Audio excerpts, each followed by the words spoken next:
It's strange. This feeling, this excitement to wake up every day, to see you and to work, and to just be here.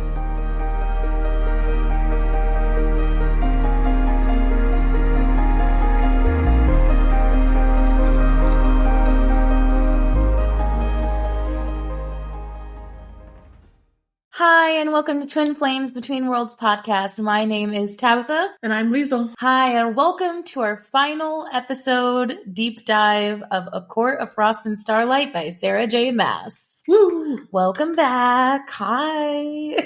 Are we already at the end of this? We're already at the end. Wrap it up. The season's over. After only 4 episodes? This book is so short, but it has so much impactful shit in it. Yeah. Not even impactful plot debatable. Plot necessary, but it's also emotional growth. And emotional growth leads to plot development. That's true. So, at least to me. It all kind of combines. Right. Yeah, so we're going to go into we're going to start with chapter 20 and go to the end of the book. That's it, folks. Yes, so very much an explicit warning for these chapters because we definitely get some sex. We got some spicy scenes. I love how I just say it. I don't use the nicey terms. Yep, there's sex in this. So yes, be wary of little listening ears. We will cuss and we will go into full-blown detail about this sex scene and how awesome it was. But yeah, so let's just get right into it, shall we? Yep, I'm excited. Previously on A Court, Frost and Starlight. So last time it was solstice, everybody. We got to the actual solstice festivities. Mm-hmm. You know, Feyre figuring out what she's going to get everybody, even though we didn't actually see her pick stuff out. We had the good tapestry scene, very emotional, talking with the Weaver about and how that's going to come around back in these sets of chapters. And then we got Reese's perspective again with talking to I love how when it's with them, they're always the bad boys. Yeah. Or they have to have a scene with just them three in it. Of course. Which honestly I love. I love seeing their dynamics. Right. This is kind of all set up for what's going to happen because they're all nervous that Nesta isn't going to come or like, is Lucian going to come? What's happening here? Mm-hmm. So it was kind of set up for that. And then we get to solstice morning where Reese and Feyre have a very romantic solstice morning. Her drawing him naked. In a new sketchbook that he got her. Yeah, in a new sketchbook he got. I mean, use your presence. Practicality. We talked about that a lot last episode, sorry. And so then, again, we had some Elaine scenes of her because guess who shows up? Mm-hmm. Lucian, with presents in tow. Sweet, sweet Lucian. What a bitch. She books it immediately and... First chance she gets, she's gone. She doesn't say one word to him at all. Like, even in the last book, she at least said... just to remember that. Wasn't she the woman last book? She's like, why don't you come to Valaris? She totally said that without actually meaning it. Absolutely. She said that so empty. She doesn't want him there. Anyway, So we kind of get a big lore dump from Lucian, because of course he does. Yeah. That he's actually living with Jurian and Vassa in their own manor estate, and they're called the Band of Exiles. It's so fancy. Which Feyre kind of laughs at, which to be honest, I will say I probably laughed at it the first time, because I was like, I wasn't laughing at it. I was laughing more at the, why is this happening to him? Ridiculity of it. That's true. I think at first I was just laughing about the name because it does sound like an actual band name of like the Band of Exiles. It sounds like that high school band that like never went anywhere, but Yeah. All the introverts and the nerds. Oh yeah, and the one drummer guy. Poor Lucian though. So he's kind of getting the shitty end of the stick, and he confronts Feyre, which we get in these sets of chapters as well, about how Lucian tells Feyre that her mate shouldn't have kicked a down male. Very true. And that comes back around in here, of course. Mm-hmm. And so then, yes, we get to the actual, the end of the solstice days before the party. We find out the big reveal probably the biggest reveal of these sets of chapters that I really wanted to know about in this book was that the tradition that they talked about was the bad boys going up to the cab. And if you know, you know. If you're here with us this far, you know the cab. They go up there and they have a snowball fight the day of solstice. Snowball forts and everything. Which is so funny. And they have a sexy steam in the birchen, which Feyre readily gets Reese kicked out of there. And then we get the beginning of the solstice festivities with them trying to exchange presents. But then guess who appears at the end? The person they wanted to come, right? The person that three of them maybe wanted to come. And Nesta, with a onslaught of the winter wind, opens the door, and here we are. Yeah. The beginning of chapter 20. They barely got into any presents, and then this. I know, like Amren was just like, I'm going first. And we got through her presents. And then that's like the kid at every Christmas. It's like, I'm going before everyone else. I want to open my presents first. So yeah, so basically it starts with Feyre's perspective, right? I'm saying brace ourselves for this encounter because I'm just seeing how poorly this is going to go. Yeah. Like, I know it's going to go bad. What level of bad is this going to be? Right. And they just stare at each other. Just in the cold. Just in the cold. It's like, at least Feyre is describing it as like, it seems like Nesta's wanting to run away. Yeah. Like, she's trying to decide whether or not to actually walk in or not. Yeah. I can totally imagine the, like, all sounds from the other room just stopping, like, they're just, like, trying to strain their ears hearing. Just, like, they're all listening in, and it's just like, oh my god. They're like, what are they saying? They're not saying anything. It's very stringent because it's very pointed conversation. It's like, hey, we're in the sitting room. Yeah, I saw. Okay. Are you going to come in or not? And so Elaine pops in, pulls her inside, doesn't really give her a chance to make a decision. Yeah. Which, okay, don't give her, I can't, at least as an Elaine, I wouldn't say an Elaine hater. As a disliker, I don't think we should give her shit for that. I think that was a good thing to do. Yeah, in that sense, even on my first read, and even now, would say I do appreciate that Elaine was the one to pull her in. Even though, you know, it seems like, in a way, Elaine and Nesta still have their tension as well. But it seems like that faded away for her, though. Like, she just was like, okay, come on in. Like, doesn't even think twice about it. Yeah. Kind of sad, though, that's what had to happen, though, in order for Nesta actually to come in. I really want to know how that conversation went, though. Yeah. Like, what she actually said. Because I can imagine Nesta being a bitch about it, but I can also totally see Elaine overhyping it. Oh my god, she was so mean! And then it not actually being something that she said that was mean. It would legit be Nesta just being Nesta. How she normally is to everybody. But never to Elaine. That's the weird thing. That's the weird... Anyway, but yes. It was a moment of she comes in and now Nesta has donned this very common look that it's almost very much similar to Amren. Like, she has the same clothes on. She favors a gray dress and a crown braid. Yeah. To hide her ears over. It kind of reminds me of back in ACOTAR, the first book, like her poor outfit that she would wear. Of like, they had Elaine and Nesta had their hair like braided up in a crown, but their dresses were very simple. Yeah. And I think they described it as that they both like to cover their ears to make it seem like they're whatever. Let the ears hang out, man. Like, you're on a room full of fairies. It's fine. And so I love how Feyre, I mean, I'm gonna miss Feyre's perspective. I'm not gonna lie. Yeah. I mean, I love the upcoming books. I'm not saying that, but I'm gonna miss her so much. Because I love how she's, as soon as they actually walk in, first thing she does is like, I'm watching Cassian, especially. Yeah. Just to see how he reacts. And the thing is, he's the portrait of relaxed grace, standing up next to Azriel by the fire, as far away from her as he could probably get. Probably internally freaking out that she actually showed up. But it's so cute because it says, he slid his hazel eyes toward my sister without him moving an inch. He still can't keep his eyes off her. Yeah. And of course, Elaine, being the people pleaser she is, she leads Nesta over to the booze instead of the food. And Amren, of course, making everyone so much more uncomfortable. But also, the funniest bitch in the room says, and I quote, "Don't take her to the wine, take her to the food. I can see her bony ass even through that dress." Everyone silent as can be, just waiting to see if she'll pounce, just hoping that this doesn't cause a fight. Right. And of course, Nesta, seeming like the only one that seems to have a friend in here, just smirks at Amren and it's like, just pretty earrings. It's like, whew, okay, we all avoided that confrontation.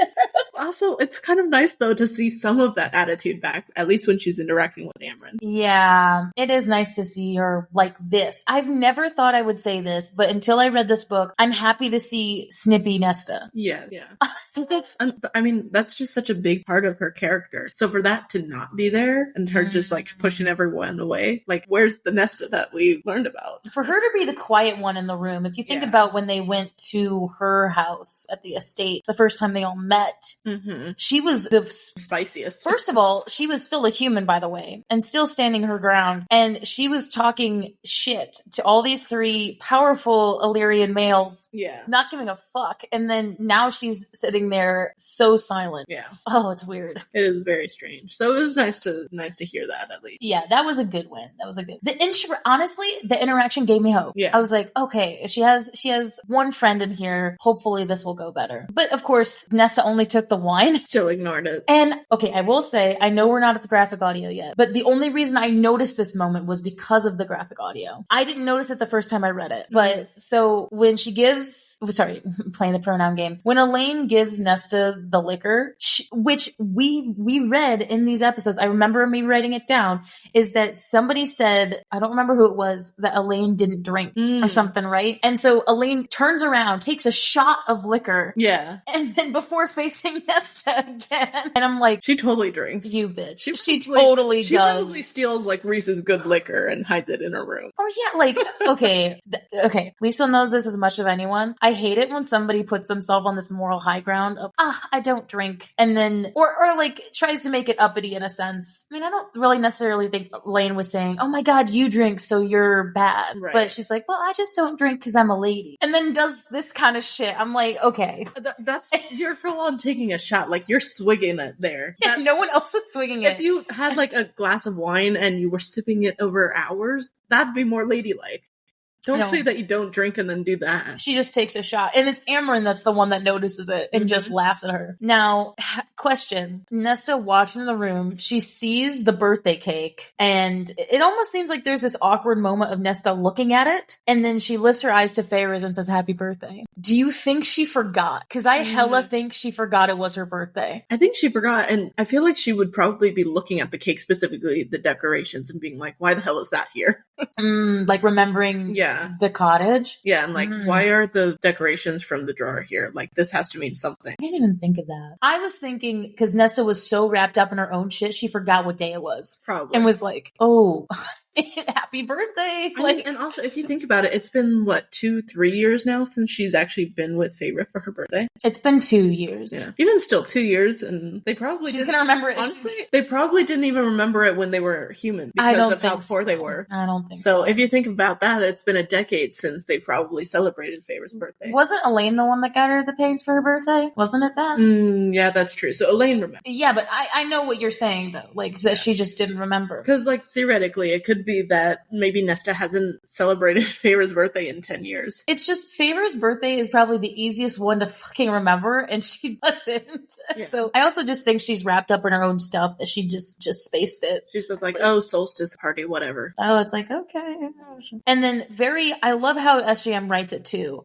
Nesta, softly but not weakly, you can return to your presence now. There's still a little strongness in it, but it's soft, which is definitely not her. Basically, take all your attention away from me. Please. And yes, Feyre pleads into Rhys's mind, like, please start talking, please. Start a conversation again. And then Rhys, not at all happy to see her. He is throwing daggers at Nesta from across the room. And, very into the rescue. It's like, well, does Tarquin host, parties? Then they go on into a conversation to try to get everybody away from it. Oh my God. So awkward. I will say I do appreciate, though, how they don't, focus on one person. Because I know at my family gathering, not that I don't, okay. What I'm trying to say is they don't focus on one person. Okay, we're going to watch this person open their presents. We're all watching, we're all seeing it because they don't do a Secret Santa. It's not the reason that people watch during a Secret Santa so that they try to guess who also the person is that got them the present. You know what I mean? But in here, they don't watch each other. They're kind of all opening shit at the same time and not really focusing on necessarily one person. That's weird to me. Not focusing? Yeah. Because the way that my family does it is we have a certain tradition that I won't go into, but basically decides on who gets the first present. And then we basically go around and whoever got that present has to get up and go get the next present. Oh, I guess I like the idea of not the attention all on me for opening something.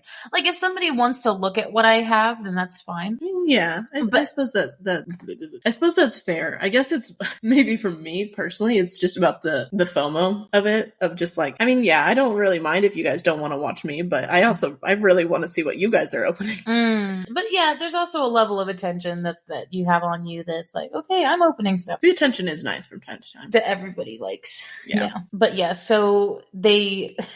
Then we finally get Nesta gets a present from Elaine. Expected. That's their romance books, which I was surprised about. I was like, because I didn't really think I knew Nesta liked to read, but we never really got any of her hobbies. Like she sat in the library the last book, but I didn't really know that was something she actually liked to do. It just seemed like because they were in the library at the House of Wen that it just was like, oh, they're there, so I'm just gonna read them. No, it seems like she actually likes romance books. Yeah. Nesta likes the hidden spot. Oh, for sure. She likes it because she doesn't have it right. Well, she doesn't have it right now. Yeah. Though I hope she will. And then it's like us reading fantasy books. Oh yeah, she's just literally. I think there was a quote in that in Akamav where Feyre was at the night court one of the times, and then she's reading. I'm reading about characters and fun adventures and whatnot. It's like I want that life again. And it's like us reading Akamav. Yeah. Or these characters that only exist in my book. It's like, oh yeah. And so we finally, Moore gives Azriel her present, and they're bright blue towels with his name in them. The blue for his siphon, I assume. Which that's totally a colorblind moment for me to be like, oh yeah, it's your blue siphon. And then it's not at all the same color blue. No, it wouldn't be. But then it's what's described afterward that I went, is that as soon as Moore gives it, and I quote, a blush creeping over his cheeks, his hazel eyes fixed on her, I looked away at the heat, the yearning that filled them. Jesus Christ. Well, he wants to use those towels for something. Oh my God. Because the thing is, he was actively flirting with Elaine earlier. And then as soon as Moore gives him a present, he's just like looking at her like, she wants me. But then she waves him off. She literally does. She does that. And I'm sitting there like, or okay. It feels like they're both leading him on. Honestly, that's a lesbian reaction, by the way. My gaydar is not good, but that's still a reaction. Am I wrong? No, you're kind of right. I'm like, just brush off the guy because you're not interested. Oh, it's like, yeah, I don't see what's in your eyes when they totally do. They may be lesbian, but she's not blind. I had the same reaction to Feyre with that. I was like, I would look away too because I don't know how I could handle Azriel yearning eyes on me. Even can I try? Yeah, no, that's you, okay? Cassian is enough. Also, I didn't mean to say this last episode because I thought we already went through it, but this is where Moore gives at Cassian the red shorts to match her lingerie. Right. Not a plot convenient thing that I spoiled, whatever. No. But it was in return for the lingerie, but it just wasn't in the last episode. Much you gonna bet that Nesta totally saw that and was paying attention to it? Yep. But then she's like looking through her books as reading them. I'm saying that in air quotes. We know that, it's like, honestly, I think we do it, and most book talk girlies do it too, of like focusing on the book, but also totally using the book as cover to watch people. Yeah, because, or observe them, at least like listen. Again, in this moment, Nesta herself should not be jealous of that. Yeah. And she's not showing any indication that she is. Right. But also, I've read books before. Yep. And I know that she's totally hiding that because I could imagine some hot guy that, said all those things to me last book and totally is into me, and I know he's into me, open a pair of lingerie from a different guy who she knows they have slept together. Yeah. She doesn't know what happened between them, but knows that they did sleep together. I would be paying attention to that shit too, because why are you giving that to him? And yeah, I agree with what you said that she does not have the right to be jealous, no. Especially because of, how much she's pushed him away and just basically how she reacts around him anyway. And they haven't talked in God knows how long. 6 months so or it's like, it's been. Yeah, is it? Yeah. So it's just like, I understand that, as much as I ship them, I also, she has no right to be jealous about that when she's made absolutely no effort to even get close to him. Which I appreciate that there isn't a jealous moment, because it's like, to me, I'd be like, but I know she's definitely thinking it. Mm-hmm. I just wanted to let you know that, yeah, totally. Because like Feyre makes a point of it. She's like, Nesta pointedly preoccupied with her books. It's like, no. So we actually get what Feyre got for Amryn. Amryn got her a ruby silver brooch that she really even got a kiss on the cheek from her. And she got a carrier for her puzzles if she wants to visit Varian. Oh, take her puzzles with her. And I was like, that's very very sweet, but I have a question for everybody. Do you think she's ever went there? Because I don't think so. I don't think she would go unless she's like hiddenly gone and they haven't. I think it would be easier for him to come to her than for her to go to him. I feel like she has, but only at the very beginning of this all. Oh, you mean before? No. I mean, like, after the war. They, at the beginning of after the war, of the 6-month period, or however long. I feel like she did go, but they probably got caught. They either got caught or something happened to where they both agreed, let's not do that again. And I don't know what that thing would be other than getting caught. Like maybe Tarquin kicked them out. Because they were going all night or something. And then they're like, okay, you know what? I can come to you instead. Imagine if Cressida like heard them and she's like, go fuck you somewhere else. I was like, I do not want to hear my brother get it on with some chick. And not even just some with chick. An Asian being. With probably the used to be most powerful woman on the continent. Now probably the most knowledgeable. Yes. Female. And the oldest person on the continent. Yeah, that we know of. Way to go, Varian, man. Like the older chicks. Amryn is the definition of a cougar, and Varian is owning it. All that being said, like, she's 15,000 years, and he's, 500-something years? Oh, no, because he's younger. He's much younger, and Tarquin's only, 80. Oh, my God, he is younger. Oh. He's probably only, 70 or something. There's a bigger age gap between Amryn and Varian than Yeah, you want to talk about age caps? And this time, it's not the guy that's older. Oh, my God. Female at 15,000, male at probably around 70. Yeah, Varian, go. You got this. It was just a question, because I was like, because we never really see her at least disappear. Yeah. Or that we didn't get it, but. So I think it was probably a couple nights that she probably went, but most of the time it's here. So for Elaine, she got a pear blue cloak for her gardening in the chiller months, which imagine being the most basic bitch to get everything garden related. This is all we know about you. Yeah. There's a bit of that's sad. It totally makes me think there's a mask, but I'm not going to go into that. I don't know. Because we've already talked about it. So then Feyre gives Asriel, Cassian, and more their gifts. Apparently she painted them things and painted them parts of their story. Now we don't get what it was, but I would assume the parts that she knows about. So something like maybe, I don't imagine more getting a picture of her fucking stabbed in the forest. No, that'd be a bad gift. That would not be it. But for Cassian as, I don't know, maybe as in the darkness, that'd be a cool shot. Yeah, with his shadows swirling. Yeah, and then I don't know, Cassian maybe in the Cassian leading the Illyrians. Maybe, I don't know, but it's parts of the story that I'm assuming from their younger years, of their backstory that she was told. At least I would say so, but we don't get what those are. And then we get what everybody else got. What everyone else got. Feyre. Amryn got her an ancient manuscript, which I'm like, what does that mean? Give her some education. Yeah. Az got her some rare paints from the continent. Hell yeah.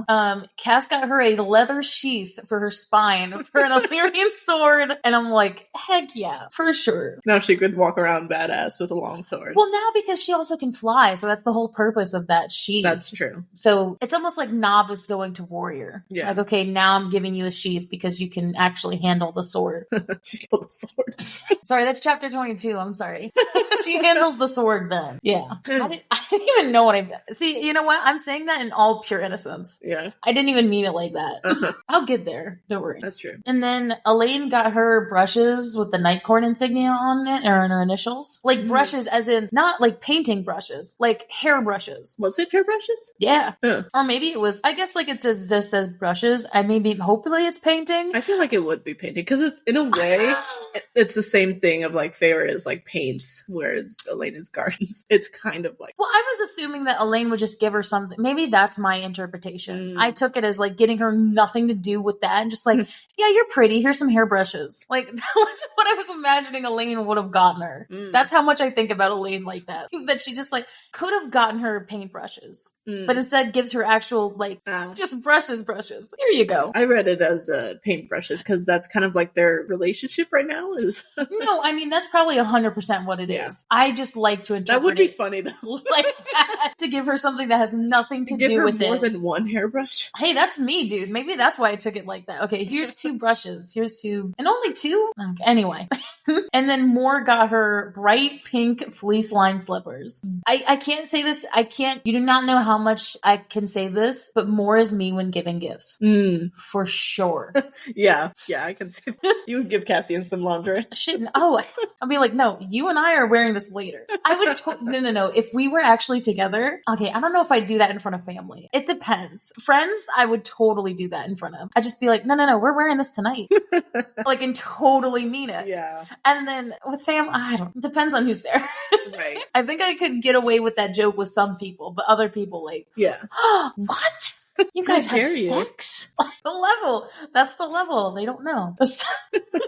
And then the very sweet moment of, well, first of all, Nesta doesn't get anything from Feyre, and Feyre doesn't give anything to Nesta. I think paying her rent is enough of a gift. And Nesta actually showing up. Yeah, that was the exchange. That was the transaction there. Showing up for paying rent. And not doing anything to ruin it. Happy solstice. God, this moment. This is so big in the way of their, again, emotional growth, because Feyre in the last book said she was never going to show anybody what she saw in the mirror. And this was her gift to Rhys, is that she painted the monster form of her in the mirror. Mm-hmm. And he knows exactly what it is, but no one else knows. Yeah, Cassian. He's like, you're not getting a new pet, are you? Well, but it's so cute because I think it's interesting the fact that he had never seen it. He had never seen it in her mind either. But he knows immediately what it was. Makes me wonder if the painting actually included the Ouroboros mirror. I feel like then Cassian, you're so much smarter than that. But maybe it was like legit around the outsides of it. So maybe he was just. I mean, apparently it was a pretty gruesome creature. So I mean, it was like, okay, not that you've ever seen Family Guy, but there's a meme. I can try maybe share it on the Instagram and the Facebook, but like there's this Family Guy thing. It was like of the Noah and on the ark and whatever, and about it was like one animal of everything, and then he's like, it was God. He's like, how did this happen?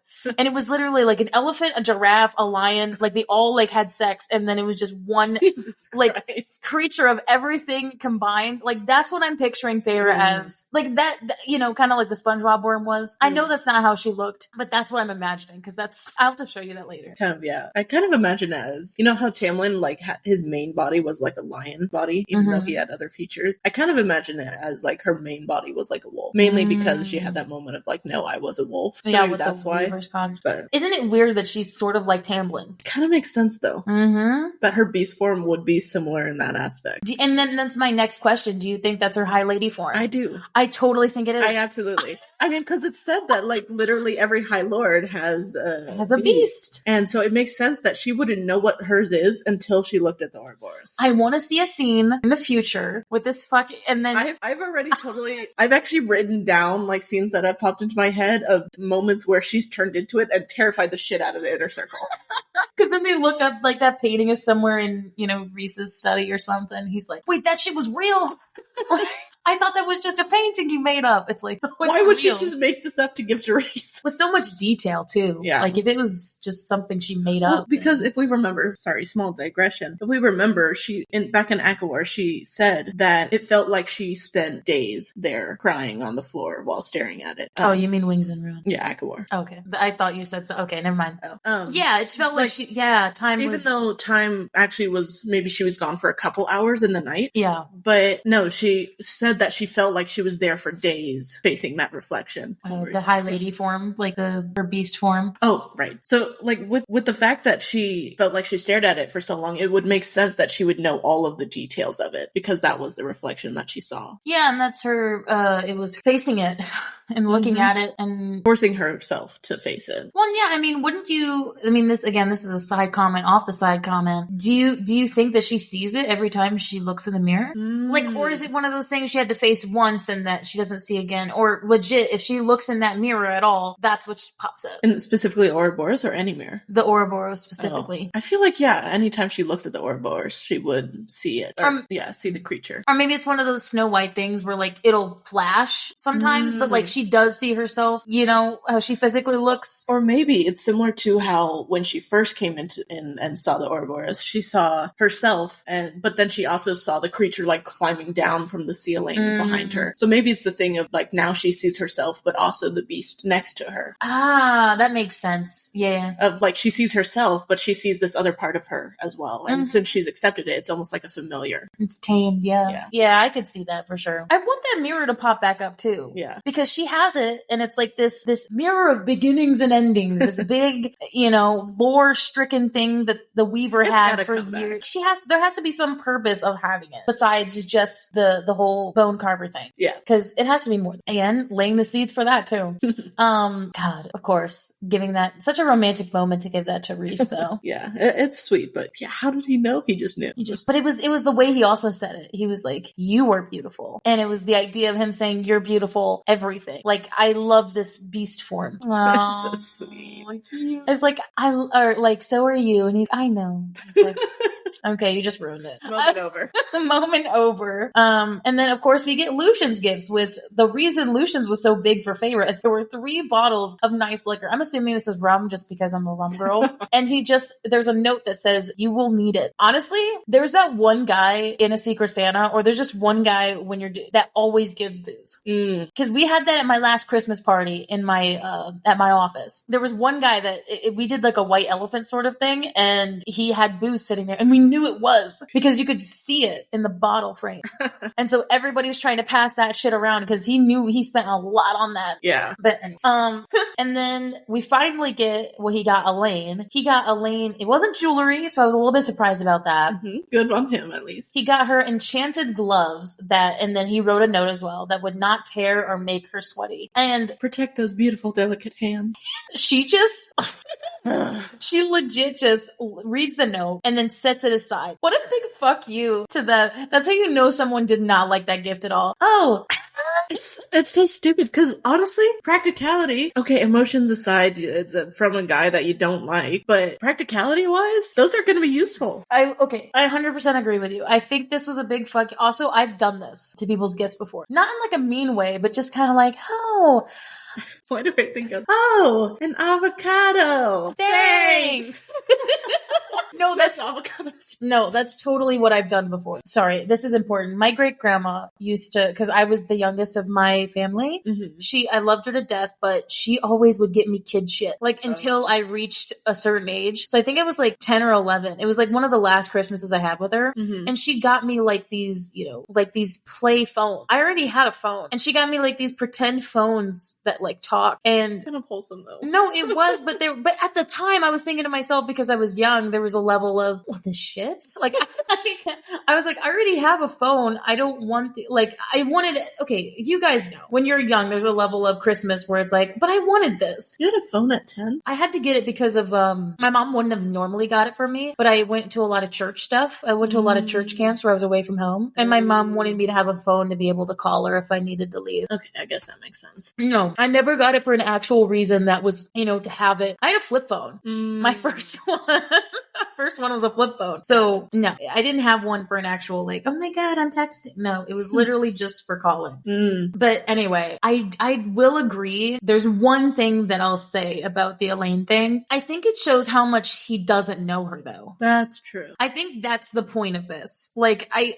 think that she should have probably been nicer, but also he's not there. That's true. He didn't stay. I feel like maybe she wouldn't have, well, she may have had a similar reaction, but maybe not as harsh of putting it aside if he was physically there giving it to her. Like, maybe I feel like she at least has enough civility most of the time to be like, thanks, and then set it aside. Yeah, she's ladylike enough for it to be passive aggressive, where it's like, oh, thanks, and then does not, and then the next gift she's like, oh my God. Right. She would do that. But I think because he physically wasn't there, she's like, oh, I don't have to pretend. But it's also because Feyre has brought up on multiple occasions how, like, and that's the reason that she likes to be in the kitchen. She likes feeling the dirt. She likes working. That was kind of a point, I guess, at the back in Akatar. Like, the staff always brought her like the big floppy hats and everything, but she always refused gloves because she wanted to feel the whatever fucking bullshit she said. She wanted her hands dirty. She wanted to feel the dirt or whatever, and growing of things, whatever bullshit reason she gave. But I think that's what the scene is supposed to show. I think it's supposed to show that he actually doesn't know her. I mean, yes, she's not giving him a chance, but I agree in the sense that, I mean, it is kind of bullshit that everyone got her garden things, and this is the only one she's like, thanks. So that is bullshit. But yeah, unfortunately, I do agree. He hasn't had the chance to get to know her. Well, neither of them have tried to get to know each other. So to be fair, he has tried. And that's true. He's tried a little bit, but he gave up really quickly. Yeah, that's true. But in a way, it is kind of like the Secret Santa thing of if no one tells you what they want, you kind of have to just take a random guess from what you do know. So it does kind of feel like that in a way. Yeah, so that's the only thing I'll give her. And I'm not even giving her props on that. I'm just saying it is supposed to show to an extent that he doesn't really know enough. Like, he knows her. It's a very subtle way of SJM being like, I know you. I know that you like this thing, but I don't know about you. It'd be like how I'd get, like I got last Christmas, how I got a Jungkook blanket for Christmas. You don't even use the blanket. At this point, it should be on my bed. It's funny because I like BTS and she knows that, but also that's not my favorite person. I mean, I love the blanket. Don't get me wrong. Like, that's a good blanket. It's the idea. It's similar to that idea. It's not your favorite mess. You don't know me that like it got to that. But also, to be fair, I did put that on my Christmas list. I put on my Amazon Christmas list. So specifically the JK blanket? Because I didn't have a Jin one. I was legit just throwing things on there one day. I did put that on my Amazon. Okay, moving on. Not happy with me. No, I'm happy that you have it. Most passive aggressive way of saying that. No, I'm happy that you have it. It just means I can steal it. Yeah, true. And then we get to Reese giving Amren all of those jewels and her actually squealing with joy. Oh, right, because if we remember, he got all 3 from Neve. Oh, yeah. She's just like, okay, Reese is the person that I actually like getting gifts from. Because he gives her a gift like almost every time he sees her. Like in terms of like big events, big dinners and stuff. He gave her that rando fucking gift in Akamak. As just like a peace offering of like, please don't attack Pharaoh.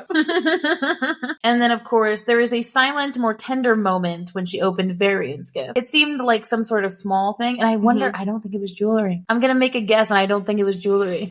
Yeah. What were you thinking? She has, okay, you gotta say it. No, you say your thing first. Like a ring? Were you thinking it was a ring? Or are you thinking it was a sexual thing? Probably sexual. It's like a blindfold or something, and she's like, what? Girl. I love how that was your first thought. Yeah, why was that my first thought? I didn't even go that far. I was like, they don't seem like the BDSM couple. No, they don't. So, like, I don't know why that was my first thought. That's what you want to get. What? No. I don't think I'd be interested. No, you wouldn't. I don't know why that was my first thought. But, like, the fact that it was, like, just a small box. But I feel like the fact that she had it, like, more wholesome. I wonder if it was, like... No, I didn't think it had to be something. I mean, they don't really have photography or anything like that. I feel like it had to not be something jewelry was. Yeah. Like, I think it's something else. Yeah. I don't know. Maybe one of her Death Angel feathers did off the ground. I don't know if she dropped any because her wings were fire. Or maybe it was like a very wholesome moment of like, maybe she dropped something in the summer court like, when they first were there. And he's like, remember when you dropped this? He put it in the box. You know, like one of those rom-com moments. Yeah. It's like, I picked it up and I've been holding on to it for you. Or when you kissed this napkin. I've kept the napkin ever since. But I think it was sweet. It was showing Amren having a little sweeter moment. Or it was another family heirloom. That could be, sure. And then one last gift. And God. Okay. Just bear with us for this. I was like, oh my God. There's a tiny box left on the table in the window, and it's for Azrael. And Elaine's like, oh, that's from me. And I went, oh no. Oh no. That was literally his problem. He's like, oh yeah, we're not getting the sisters gifts, right? And then she goes on and gets him a gift, which no one pushed her to do that. She's so mad. Azrael's face didn't so much as shift at the words, not even a smile as he opened the present. Elaine talked to Maja, made her a powder to mix with any drink, and it's for the headaches that everyone gives you since you rub your temples so often. I will say, I'll give her props. That is pretty funny. That is funny. I even wrote that in the notes. I was like, this is funny, but not from her. It's kind of like a gag gift kind of thing. Oh yeah, for sure. So it is funny. I'm annoyed that she gave him a gift, but that's just me being possessive. Nothing to do with the actual book. But I'll give her props. That is actually a pretty clever gift. Elaine can be funny. Like that was, especially when I read this the first time, I was like, that's funny. So she drinks booze and then she can give funny gifts. Which totally makes me think her lady thing is such a fucking farce. Yeah. I think she's just trying to seem like she's more ladylike than she actually is. Like, I mean, hey, I'm a lady. Well, you're more of a lady than me sometimes. I am ladylike, yes. And especially with like dresses and the stuff that like Elaine thinks of as ladylike. That's true. But you don't have... But you can also be very crass and you like your booze. Yeah, so it's you whatever. like to play jokes tell jokes. So, okay, give her the benefit of the doubt. That was a really funny thing from Elaine. And Azriel tips his head back and full-on laughs. I did appreciate it. Never heard such a sound deep and joyous. Azriel says, thank you. I'd never seen his hazel eyes so bright. The hues of green amid the brown and gray like veins of emerald. This will be invaluable. And I was totally thinking to myself, he's never going to use that. He's just going to keep it by his bedstand and it's just going to be there and he's going to look at it. Put it on a pedestal. Look at this, what Elaine gave me. Totally better than Moore's gift, by the way. Yeah. Oh, I want to hear that. Notice she's... Oh, it's good. Yeah, I need to listen. Notice she's so quiet, by the way. Moore. She's not even... They don't even say... It was Cassian and Reese that laughed, not her. Moore is just quiet. Because why would Azriel need headache medicine? From her, probably. Like, partially. I love Moore, but she's just being... Well, actually, in the way I'm being a hypocrite, I'm kind of being similar of like, how dare you give a Azriel? Oh, well, yeah. But you also haven't been leading him on for 500 years. That's true. That's true. He doesn't even know I exist. You appreciated him. And then I liked this a little bit at the end before it like saunters off into kind of a transition. Nesta's kind of just looking at them and Elaine is laughing with them. And it's like, well, it's interesting because this whole time kind of Elaine and Nesta have been off to the side while everybody else has been giving gifts. And so Elaine has been, I don't want to say engaging with Nesta only, but then when they all joined in together and Nesta was out of the loop. Now she's alone, an outcast. Now she's out of the loop completely. Yeah. Elaine isn't there looking at her. It's an interesting situation because part of me is just like, okay, but you're the one causing that to happen though. Yeah. Like you're the one that's whatever pushing away that it's like she wants to be a part of it, but she also doesn't. She's also kind of like, why can you guys be happy when I'm not happy? I'm going to glare at you because you guys are laughing. Any person who's depressed ever. How are you happy when like I can't be? Is it possible for you to be happy when I choose not to be? Or not work to be? Yeah. I like how it said like it was like she was still staring through the window. Is that like in that way, why is she gonna come then? If she's just gonna keep doing this, she might as well just stay outside and look in the window because that's basically what she was doing. Yeah. And I love how Feyre notices. I forced myself to smile though, to laugh with them. And I had a feeling Cassian was doing the same thing. Because she knows Cassian notices. Cassian probably has been paying more attention to her than anyone else. Oh yeah. He's probably not even fully acknowledging any of the presents he's got. Well, did you find it interesting though that they were, I think it was him and Moore, they were sitting on the couch for, and then when Nesta walked in, he was standing up next to Azriel. Yeah. Away from Moore. That's true. At least he's smart enough. Away from Moore. Also, I was thinking it was also because he was wanted to show off his body. You know, Faye arrogance of just like, I'm gonna stand super cool here by the fire. I'm gonna pretend. Because I don't think they've seen each other. Like, and that's what he says. He's like, they haven't seen each other. Yeah. So he was excited to see her, and then this he probably happened. wouldn't be able to sit still if he was sitting. Of course, Nesta for the next 30 minutes sits in silence, and then Varian also got her a big fur coat, and I was like, now she even looks more like a snowball. Angry snowball. Actually, no, a very happy snowball now. I love how it's very domestic in the sense of a family thing where Amryn and Varian are the first to go. Yeah. Like, I could totally see them as my cousin and his wife, just being like, because they're usually the first to go in an exchange. But they also have another place as well. They've got other plans. Not true, but they're also farther away. Yeah. So it's like everyone else is staying at the townhouse. Right. So like they don't have to go necessarily. Right. But Varian and Amryn have to. This was probably like early into the morning at this point. So like, okay, now we should go back. I mean, because if we remember, it's solstice, so it's the longest night of the year, so the time wouldn't be as apparent. Right. And so Nesta waits for 30 minutes at least. And then she just literally stands up and is about to leave. And am I thinking to myself, did she almost forget the rent? I think so. I feel like she left of just like, I see how happy this is. And well, if we're going with the thought that she got Feyre's birthday, she's like, oh, well, it's Feyre's birthday. I guess I can ask for my rent like a day late or something. Like I can ask for it tomorrow or something. And I'm just going to leave for now because she seems happy. I'll just go. Because I took this two ways. I took this moment two ways. I I was like, the first time I read this, I was like, okay, Feyre stops her, gives her the rent, and she looks pissed because, I don't know, because it seemed like as soon as Feyre gave her the money, Nesta looked at her and then she darted and then she took it without saying anything and just went. Mm-hmm. Like, that's how I interpreted it the first time. And I was like, oh, she's just being a bitch, and that she was like assuming that Feyre was going to come after her and do it and give her the stuff. But now, me rereading it, I'm thinking, I think she realized, I think she actually had a good time. Yeah. I think she appreciated not being alone. I think I agree. But I also, even though she looked like she was looking through a window, I think she appreciated being there. But then, so she just forgot about the rent. And then she was about to leave without it. And then when Feyre's like, here, as promised, because Feyre says, but Nesta's lips only tightened, her fingers unwavering as she took the money, seeming like she would tear it up. It's almost like Nesta was mad. I think she was mad at herself. Oh, yeah. Like, she went there and she was like, I think she did have a good time, even if, I mean, it's kind of like me being an introvert at the party. Like, I don't want the attention on me, but I enjoy being there. You know, I'll listen in. I like like eavesdropping. But it's kind of like the moment of maybe she forgot, or maybe she chose to leave without it. Either way, she was out there. And then when Feyre followed after her, it's like, okay, damn it, this makes me seem like the bad. Well, yeah, like, I mean, it does. Because nobody else knew about that, right? Except Rhys knew about this transaction between them. Yeah. So imagine her coming and everybody else thinking she genuinely came because she wanted to. Yeah. And then figuring out, no, she came here for, like, of course, yeah. So, yeah, that's what I meant by, like, what she takes it. Because I think the second time around, she was just so mad that that's why she's running. She's fleeing after this because she doesn't want to interact with her. And it was definitely shame as well. She took it and she's like, okay, I'm mad at myself and I'm ashamed that I'm doing this on her birthday. But I'm still doing it. I'm still doing it because I don't want to change my ways, what I'm doing. And now I'm going to leave so that she doesn't try and start a conversation with me. And of course, Feyre is just kind of standing there like, oh my God, she took it. Because part of Feyre was like, I hope she doesn't. I hope she says, nope, just happy solstice, good night. But yeah. It's like, or keep it, you know, I'm going to go get a job.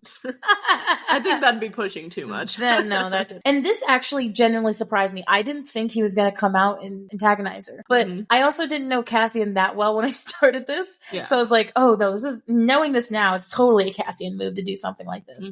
But he at first surprised me when it's like the floorboard thudded behind me and then Cassian forcibly but nicely moves her out of the way to go down to talk to her. And I was like, uh-oh, this is not going to be good. At first, though, it was totally like, okay, Cassian was listening in, obviously. He probably was already intending to go after her. But then he probably overheard, didn't even hear because they didn't really even talk, and was just like, wait, you only came because you were offered money? The fuck? On her birthday? He's mad, but he's also mad because about himself. Yeah. He's like, you didn't just want to see me?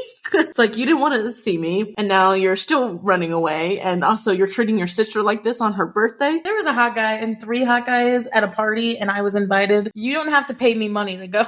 No. And one of them is knowingly They have to pay you money to leave. And this guy is knowingly into you. Come on, Nesta. So, okay, back to the different POVs. Because last episode, we didn't get different POVs. Right. Here it is. Here's the rest. So at first, it's Cassian. And then later, it's Nesta in the chapter. So I said, enough is enough, bitch. He is going after her. He is done playing this, like, will they, won't they thing. And he's tired of her sharpness. Yeah.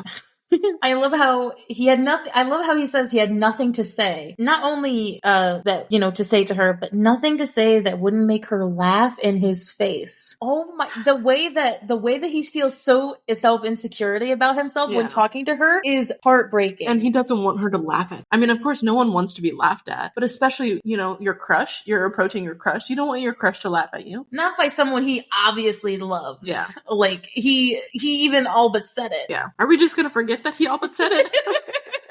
He's like, I'll walk you home. And he even said, this is, quote, beautiful. Even with the weight loss, she was as beautiful standing in the snow as she'd been the first time he'd laid eyes on her in her father's house. That's like almost exactly what Rhys was thinking even though Favorite lost all that fucking weight. It's so parallel, but at the same time, it's such a different, they're so different characters. Yeah. It's like, okay, yeah, they have a parallel journey, but it's not the same. Also, Feyre seemed like she wanted, versus Nesta is very stubborn enough to not change. That's true. So baby, laugh in his face. Imagine. But it'd be some kind of interaction. Am I wrong to think that? Yeah, but it's like that. But he knows that would hurt more than if he just let her go.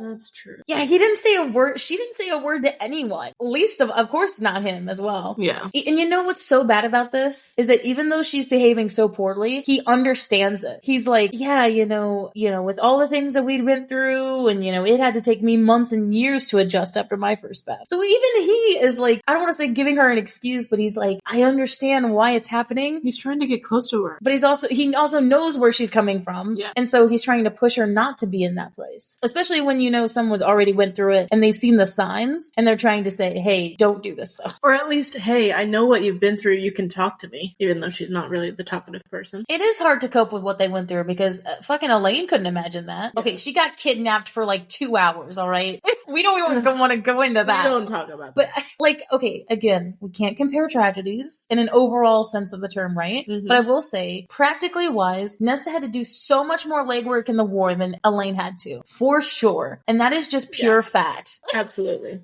So anyway, I just also, oh God, it's the quote of Nesta held her ground, proud as any Illyrian, and more vicious too. Imagine a more vicious Illyrian. And for Cassian to be thinking that. That's bingo bango right there. That's why he likes her. Yeah. He wants someone who is very Illyrian-like because he cares so much about the Illyrians. He wants an Illyrian, but he doesn't want an Illyrian female. Right. That makes sense. He just wants someone like an Illyrian female. Not saying that the Illyrian females aren't powerful in their own way. Yeah. That's not what I'm saying. But there's an extent where right now all Illyrian females are kind of Oppressed. Oppressed, but also they've grown up that way, so they have that same backwards thinking, and he doesn't want. She has a more warrior heart. Let's say that. He wants someone on his level. He needs a warrior as well. Like, that's why he likes her so much, even in these moments, and even with this interaction. Like, she's still fighting him. Yeah. Even when, like, anybody getting this level of Cassian upsetness would be screaming. Yeah. Which is why he's my favorite. She's like, very much, go back. I don't want you to come with me. And I love how he knows how to make her see red. Because he just smirks and he's like, I think I need some fresh air anyway. So I'm not even trying to go with you. Just, Just fucking say that you want to be alone. So he recognizes that she does live in that apartment, and it's so cute because as soon as they start walking, he's like, he wants to be a gentleman. He's like, I want to carry her books for her. But I know that if I asked her that, she'd like spit at me. Yeah, those are her smut books. She doesn't share those with anyone. No. And then he's also like watching the ice to make sure she doesn't slip. Oh my God. What a gentleman. He's so sweet. But he's also, that's such a warrior thing to do. He's like, okay, I'm looking for threats. Okay, you ice. Damn you. Like, I'm looking for, oh my goodness. The fact you went there, and I was just thinking how, like, it's supposedly the good gentleman thing to do. If you're walking down a street, the guy always walks on the side of the street. Oh, yeah. I always switch that up when I was on my dates. I'd always make me go on the inside. Like, on next to the road? Yeah. I don't know. That's dangerous. I liked being next to the road. You dangerous, girl. I also, I just liked to be the dominant one in that. I'm just like, no, you be on that side. I've got it.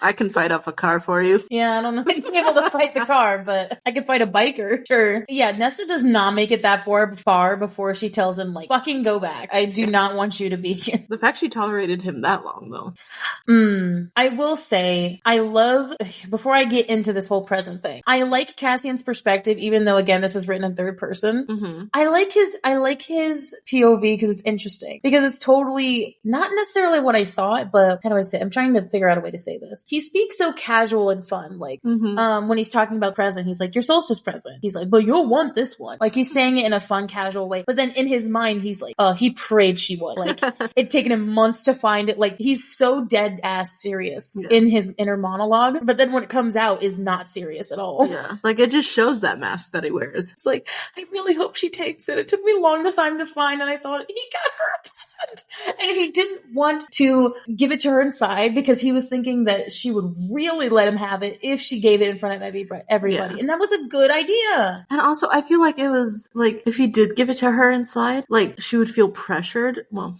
she doesn't really feel pressured, but in a way, she'd be, like, pressured to open it without, I don't know. Yeah, I do think that she would rip into him there, or maybe not even open it or just ignore it, kind of similar to what Elaine did, but just legit not. Yeah, set it aside. At least Elaine would open it. I feel like Nesta probably probably wouldn't. But I think Cassian wanted to give it in a moment where Nesta could choose to open it if she wanted to. He's so worried that like she doesn't like him. When it's not at all. I can totally see that's not the case. She does. She just doesn't. She's not capable of being with you right now. Yeah. And definitely that's not an excuse on his end. Yeah. That's just unfortunate timing. But I will say, I love how she says it too. She turns around and sees him and he just has a gift in his hand. And she's like, what is that? Like, how dare you get me a gift? I was taking it, and again, I'll say this later. I took it this time as she was scared. Yeah. Because it felt scared. When hearing it, yeah, it was like, what is that? It was different because like when I read this the first time, I was like, what is that? Very much judgy versus how I took it later was not like that at all. I think I did hear it in my head like more fearful because I haven't listened to the grad audio and I know you'll go into it, but I think when I read it, the voice in my head did have a almost disbelief of like, what is that? Even after all this, you still got me a gift. Yeah. I can't believe it. She can't understand it. She's been so mean to him. Why the fuck would he get her something? Yeah, so that's kind of more what I thought of. I didn't think of that the first time. Not necessarily angry, just like, wait, actually, you got me a gift? It's crazy because then he triggers himself because she's like, I don't want anything from you. And he's like, you sure about that? And he's pushing her in a good way. And then he gets triggered by his line in Akawar. He's like, that we meet each other in another lifetime. And out of all the things that happen, his wings getting busted, like the whole Akawar thing, the thing that is in his nightmare is the fact that not only did she choose to die with him, but she chose as well to take the brunt of it. I think that was an interesting detail that like I didn't necessarily think of the first time. I was like, oh, they're dying together. But she purposefully covered him. Like to take the brunt of the power, because even though it would still get to him and he would still die too, she was taking the full force of it. Yeah. Which would be the more painful death. Yeah. It's so, oh God. He's like, he had not seen a glimpse of that girl in months. Oh my God. He's like, I haven't heard her smile or laugh. And even before, she smiled a little bit. I don't think we've ever really seen Nesta laugh. I think we've seen her have the very like laugh. Right, or the fake laugh, basically. Oh, yeah. Or whenever she was about to like rip into him, she'd be like, okay, here we go. Yeah. So he also goes into the fact that he's like, he knows about the males, he knows about the drinking, he knows about the sex, and he's just like, it was a good quote, I have to say it. He told himself he didn't care. He immediately proceeds to say he didn't care, and he's like, but he also didn't want to know the bastard who took her virginity. Yeah. I love... He'd probably hunt him down. Cassian's level of fucking... Even in his inner monologue is so funny. He's just like, I don't care. And he's like, but who's the bastard that took her virginity? I wonder. And it's like, okay, so you do care. Okay. And he's probably spent some time thinking about it. Oh, for sure. It's just probably some rando. And I think that's interesting. Yeah. I will say that's interesting. Because it seemed like SJM was setting it up to be Nesta, like Cassian would be her first or something. And even though this is necessarily not the way that I wanted their romance to go, I think it's definitely interesting and not what I expected enough to the point where it's like, it kind of makes sense that she just have some rando take it because she doesn't care. And especially with her monologue later, like she just doesn't give a shit at all. Yeah. So it makes sense. But I kind of like that it was just some rando. Yeah, I appreciate that because it wasn't some grand lost her virginity that way. Oh my God, had the best night of my life with Cassian and knew the sex was going to be good. Like she's having sex with all these terrible men. Maybe they're not even Taylor, but maybe they're actually good and she's just having sex. I appreciate a good hoe phase. Yeah. In a character that I didn't expect a hoe phase from. Right, out of all three of them, definitely not. I mean, we didn't think she was, but, Feyre at first were like, wait, she has a fuck buddy? And like, okay, that's new. We haven't really seen a character like that before. And then here comes Nesta of like, she's just sleeping around. A protagonist that had sex before, the main love interest. That was a good one. And then of course, Cassian is telling his true feelings. He's like, I'm tired of playing these games with you. And she's like, I'm not. He says, he triggers her, obviously. He says, perhaps you can try a little harder this year. And she goes, because the rage slip a little bit. I mean, when I read this the first time, he was totally valid. Oh yeah, he still is valid. Mm-hmm. And he's like, I know that's a foreign word to you. And then why should I try anything? I was dragged into this world of yours, this court. I will say that thing. Okay, I took this way differently than I did the first time. I don't know why. Like that was just something she always would go back to. I think that's totally a ploy. I think that's like her go-to to try to like, push. Like that's trying to nail her it's like, I got dragged into this world. It's losing its momentum, right? Yeah. Because at first... It's been so long since then. Right. At first, it hit, right? Because it's like, it just happened. They got thrown in the cauldron and everything happened and the war was happening. So there was a level of, yeah, I kind of feel guilty about that she's here now. But now it's almost like she's saying that as kind of her go-to jab, but it doesn't mean anything now. I think in this sense, the reason that she's using it is just to wound Cassian. I mean, yeah, she has before, but in the sense of like, you know, when she was dragged into this world, it was literally she was dragged into the cauldron and Cassian didn't save her or lay his promise. And so like she's pulled on the ground. He couldn't have. But anyway, but it's like, so she keeps dragging that up, but I think she does like being Fae, and I think she likes being in Prithian and in this world, but she's still using it again because she's scared of Cassian, but not in the sense of fear. She's scared of being around him and her own feelings for him. It's her go-to jab. It's her go-to thing. It's defensive of she wants to hurt him and push him away so that like he stops asking and caring about her. It's like the Illyrian bastard comment that always gets him. Yeah. If somebody says that to him. Or brute. But I will say how he says, he's like, then go somewhere else. Mm-hmm. And then... like, perhaps I will. Of course she can't go anywhere else. Who else would take her? And everyone else is fucking scared of her. So, no. He's like, you can at least come live at the house. And its house is capitalized. So that's totally meaning the House of Wind, by the way. And she's, stop following me. Stop trying to haul me into your happy little circle. Stop doing all of it. Stop caring about me is what she's trying to say. And then, of course, he tries to jab her back and says, your sisters care about you. I don't understand why they do, but if you don't do it for our happy little circle, then why don't you do it for them? Or yourself? I think when I read it this time when we were deep diving, I think I read the stop doing all of it as stop making it so hard. Stop making it so hard for me to hate you. Yeah, stop making it hard. I'm literally yelling in your face and you're trying to force a gift down my throat. Like, why are you being so nice? This is not how this is supposed to happen. I'm supposed to yell at you and you're supposed to go away and stop caring about me. No, but he's even sitting here still trying. And then the thing that makes him kind of stop is the go home Cassian. Actually using his fucking name. Oh my god. And it sounds so wounded too. Like, just go home, Cassian. Damn. No more fight? She has not called him that really ever. Maybe on a couple of occasions. I think, was it the last time she called him by his name when she was screaming for him to get away from the program? Oh, yes. Legit, that was the last time she called him by his name. Yep. And now she's saying it in like almost a defeated way in my mind. She's saying it of like, go home, Cassian. I'm done here. I'm done with you. Yeah, just whatever. Go away. And then he tries to grab her hand. So sweet. It's sweet, but also kind of stupid with how she's acting.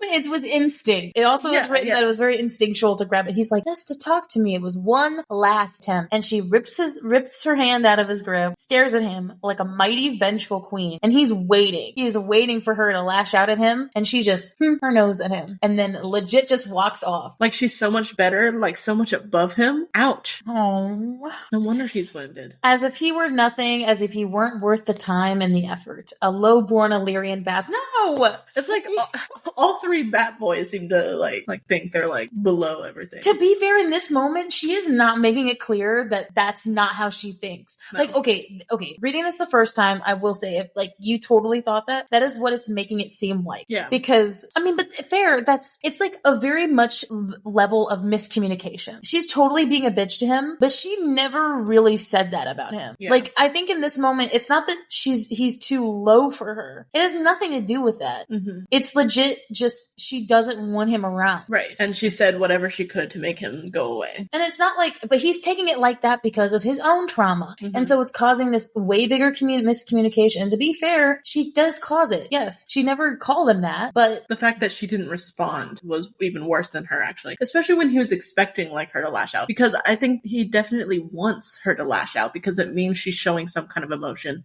that she's wanting to still interact with him. Mm-hmm. But when she just dismisses him like that, I mean, she's done that before and it has hurt. But in this moment when they were both really heated and he's trying to get through to her, for her to dismiss him like that, I completely understand the big hurt. And she just gave up saying anything and just walks away. And you do not know how much I wanted to know what that fucking gift was. Because I had to wait so much longer than she did for what that gift was. And I couldn't take it. I was like, what was it?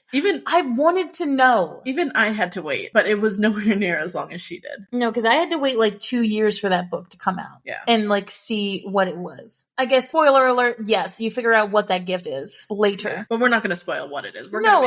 Of course not. But like, I guess in that sense, yes, you do figure out what it is. But you must suffer like we did. I just wanted to let everybody know that it took any other ACOTAR girlies out there who had to wait for Silver Flame. I feel you. And he just throws it in the river. And then the ice reforms over it like it never was. He must have thrown it really hard for it to go through the ice. Oh, yeah. I mean, yeah, he probably put some power into that for sure. So then we get Nesta, and I'm so fucking excited. I was so excited. I was glad that finally we got her reaction as well afterwards. I mean, it makes the whole thing. It's like, God, it's so bad. Yeah. I love how it just starts with sealed the fourth and final lock. One of those big locked doors where you have to have like 3 or 4. Chick.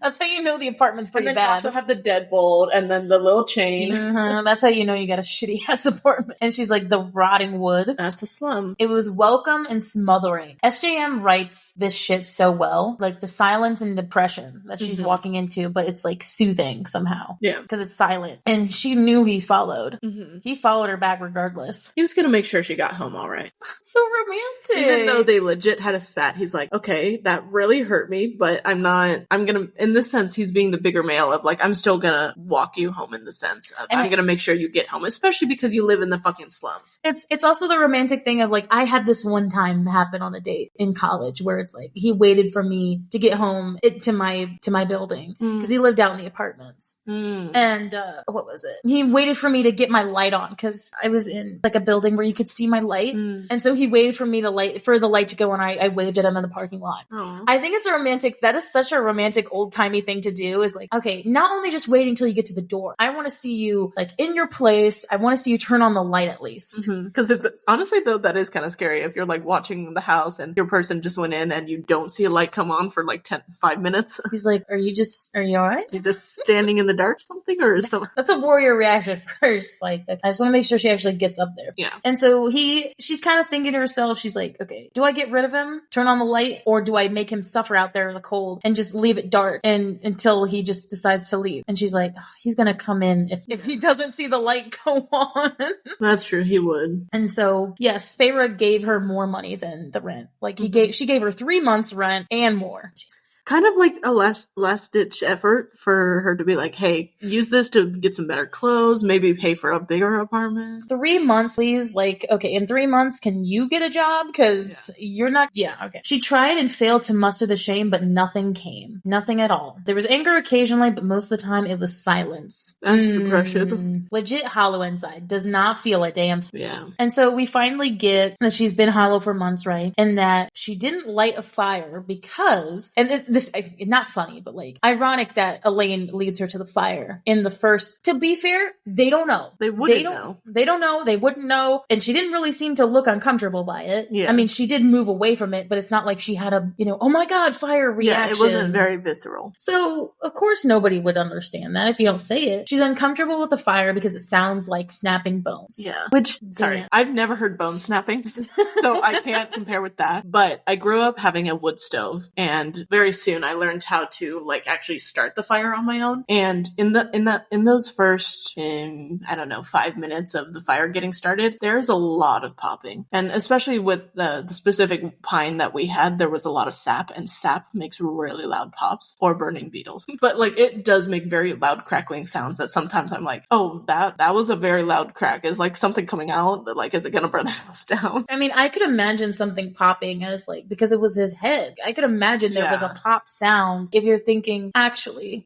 how that occurred. Or like in the movies, like we can know that sound from the movies of the cracking neck. Or I've seen people's like shoulders pop out of socket and like putting it back in. Yeah. I could imagine that, like again, dislocations as well. Yeah, like I could imagine that sound. Yeah. For sure. So, damn. So we don't really get how she feels about that, but obviously her father, that it gets triggered by her. And then of course, so she hadn't lit a fire in the apartment, so she's just been sitting in the cold. And then we hear we hear Cassian's wings booming outside the apartment, and she releases a shudder, and I just want to say this, end quote, until she drew her knees to her chest and stared into the dimness. Still the silence raged and echoed around her, and still she felt nothing. Depression. What a way to end on her character too, of like, here's what's to come for her. Depression, grief, fires. And Cassian keeping on trying because he's such a good man. Even though legit he gets hurt every single time, he still keeps trying. It's like, oh. Find you a Cassian who, I mean, don't hurt your Cassian, but find yourself a Cassian who will continue trying even if you do push him away. Oh, bitch, I'm trying. There aren't many Cassians out there. But yes, again, that's leaving Cassian and Nesta's like part of their, and again, because I'm allowed to say this because we have the end of the book. Nesta and Cassian's book is next. That is, again, we're not going to go into what that is, but I mean, SJM, you should know this just by also the book itself. If you look at the blurb on the back of Silver Flame, it's the Nesta and Cassian. So we're transitioning into their journey. And again, what that means, season 5. But anyway, so yes, we finally get back to Feyre, chapter 22. Whew, get ready, man. What is it with the double numbers? We had a 55 and now we got a 22. And whatever in Aka War. Yeah. I don't know. A lot of different chapters, I would assume. Yeah. The camp scene. We have to look back and see where that scene is and see if it is a double number. But so it's 3 by the time everyone went to bed, and it's like, okay, that went horribly. At least not in the party. Like Cassian comes back, knocks back like some liquor, and then Moore follows him upstairs. Bitch, stay out of this. Also, just imagine that, like, first Nessian runs out. They've probably all heard Feyre being like, here's the money. You know, Cassian disappears as well. They all come back in and try and continue. Cassian comes back after a little while, clearly bothered, and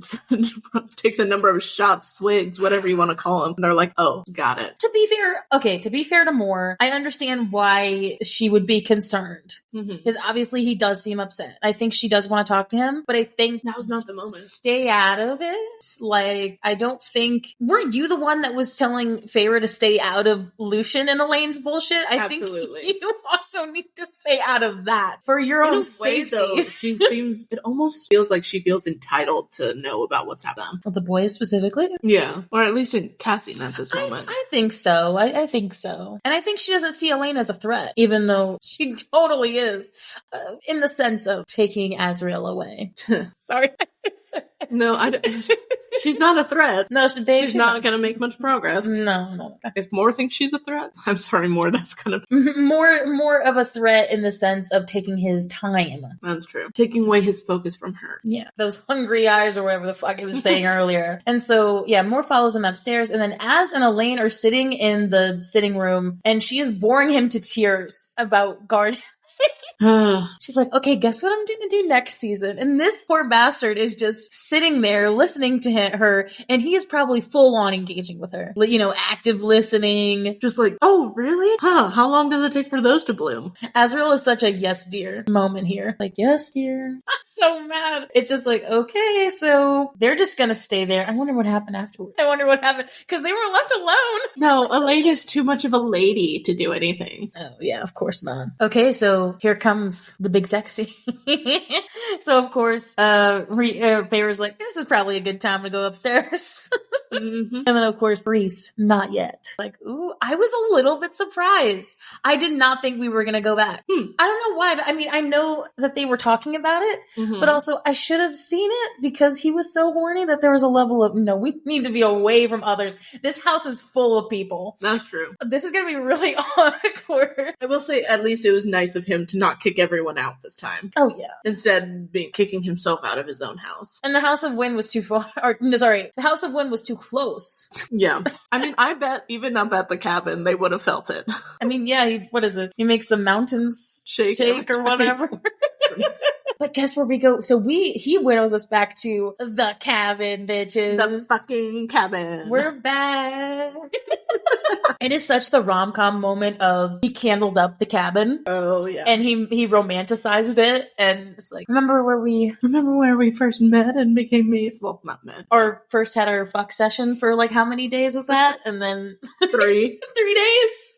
And it's like, well, remember our first time together? I will never forget up here. I will say that is weird going up back there, and like as somebody, okay, total virgin energy right here. But I'm saying like, I think that would be weird if I was like, I've had sex here. And then we've gone up for like family events. Like even when Moore and her were sitting in the cabin, there'd be a part of me that's like, oh my God, we had sex at this table. Like he literally ate me out at this table. I would feel so weird about that. Yeah, I could see that. And maybe when I have more sex at some point, like that will stop meaning anything to me. But I don't think that'll something I'll be ever get over, because that is weird. No, that's something that like you would remember for sure, and I guess it spices up moments of quiet. Yeah, so the table we're eating at, that would be so awkward. Conversation starters, conversation ender. Oh yeah, I think if it depends on the family or friends that were there. Totally friends. I could see me joking about that with friends, but family, probably not. Probably not. Unless you're like weirdly close with your family like that. Then no. My family's motto is, at least my parents and I, nothing personal. General talks of sex and sexual, like funny things, sexual quips are okay. But once it gets in the territory of like, yeah, I've done this, it's like, no, let's stop. Because that's too personal. But anyway, so he fixed the place so that they can window directly in, so they don't have to worry about walking so far to get up. I like that just random, bit of information. Oh my God, this is where it gets hot, dude. He's like, so peace and quiet. And then he goes over, sits, just sprawls onto the couch and is like, oh God, what was it? He's like, you look beautiful tonight. I'm like, yeah. Am I?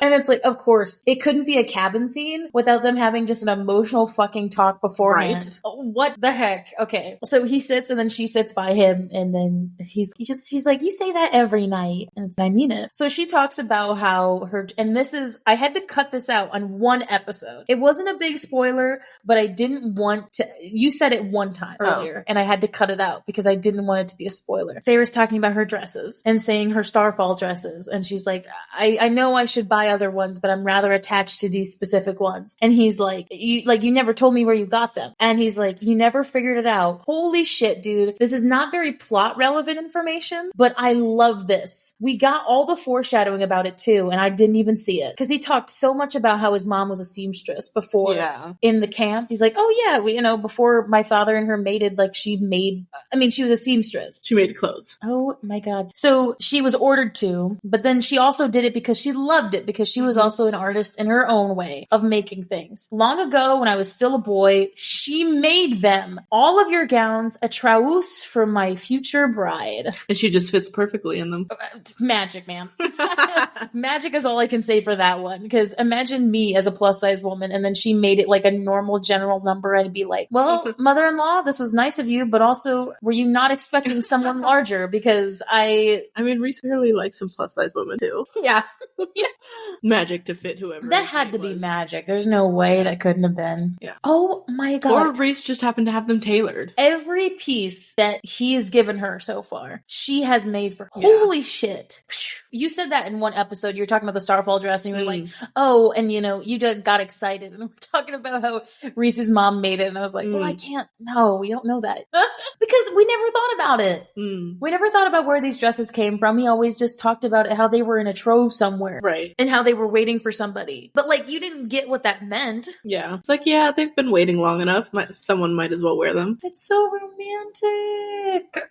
Also, props to you, mother-in-law. A whole trove? She made a lot of dresses, bitch. Like, show us this trove. Like, how many dresses is it? Well, she lived for a long time. That's true. Even before, when he was a boy. So I don't really know what age she died, but probably older. Yeah. Because him and Tamlin were friends by that point. Right. I don't know. That's a long rabbit hole, but I don't know. It probably a couple hundred years for sure. I guess we don't really know what age that Reese became High Lord.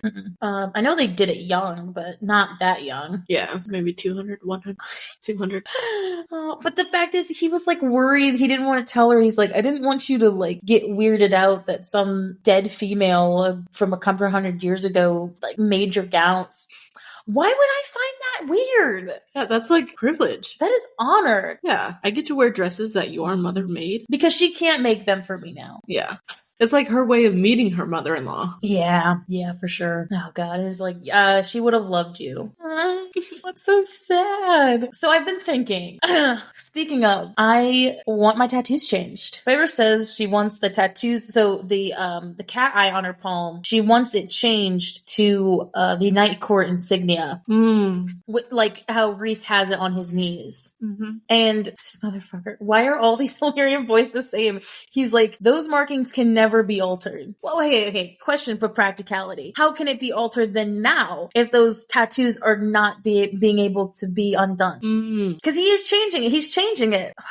Maybe you only get one redo. I think that's probably what it is. Like, because it was made with the bargain, maybe? Or maybe it was the sense of like that bargain wasn't actually something he was dead set on keeping. Right. Like it wasn't it did seem to say that like he was gonna call the bargain in and then he was gonna let her go. He needed to see her at least once. He's gonna call it off. Like it wasn't, because didn't he say something about bargains are made in a sense of like desperation or an emotion or something like that? And so of what the person needs. For him, it wasn't like an actual dead set, this is not gonna change. Like the severity of it was not that high. Right. Which is why the King of Hybern could fit. Right. Because it wasn't. It was probably big. Of like, I need someone to trust. I need companionship under the mountain, like a specific kind of thing like that. And once they were not under the mountain, then it was weaker. And changing them now, it's like, okay, no, if you put the Night Court insignia on you, there's no taking back on that. She has been your high lady and maid for long enough. She's been through war with you. You both have seen each other die. I think that she is pretty certain that she's with the Night Court. And he still questions it. He's still like, you sure? Bitch! Stop asking about choice in this moment. Oh my God.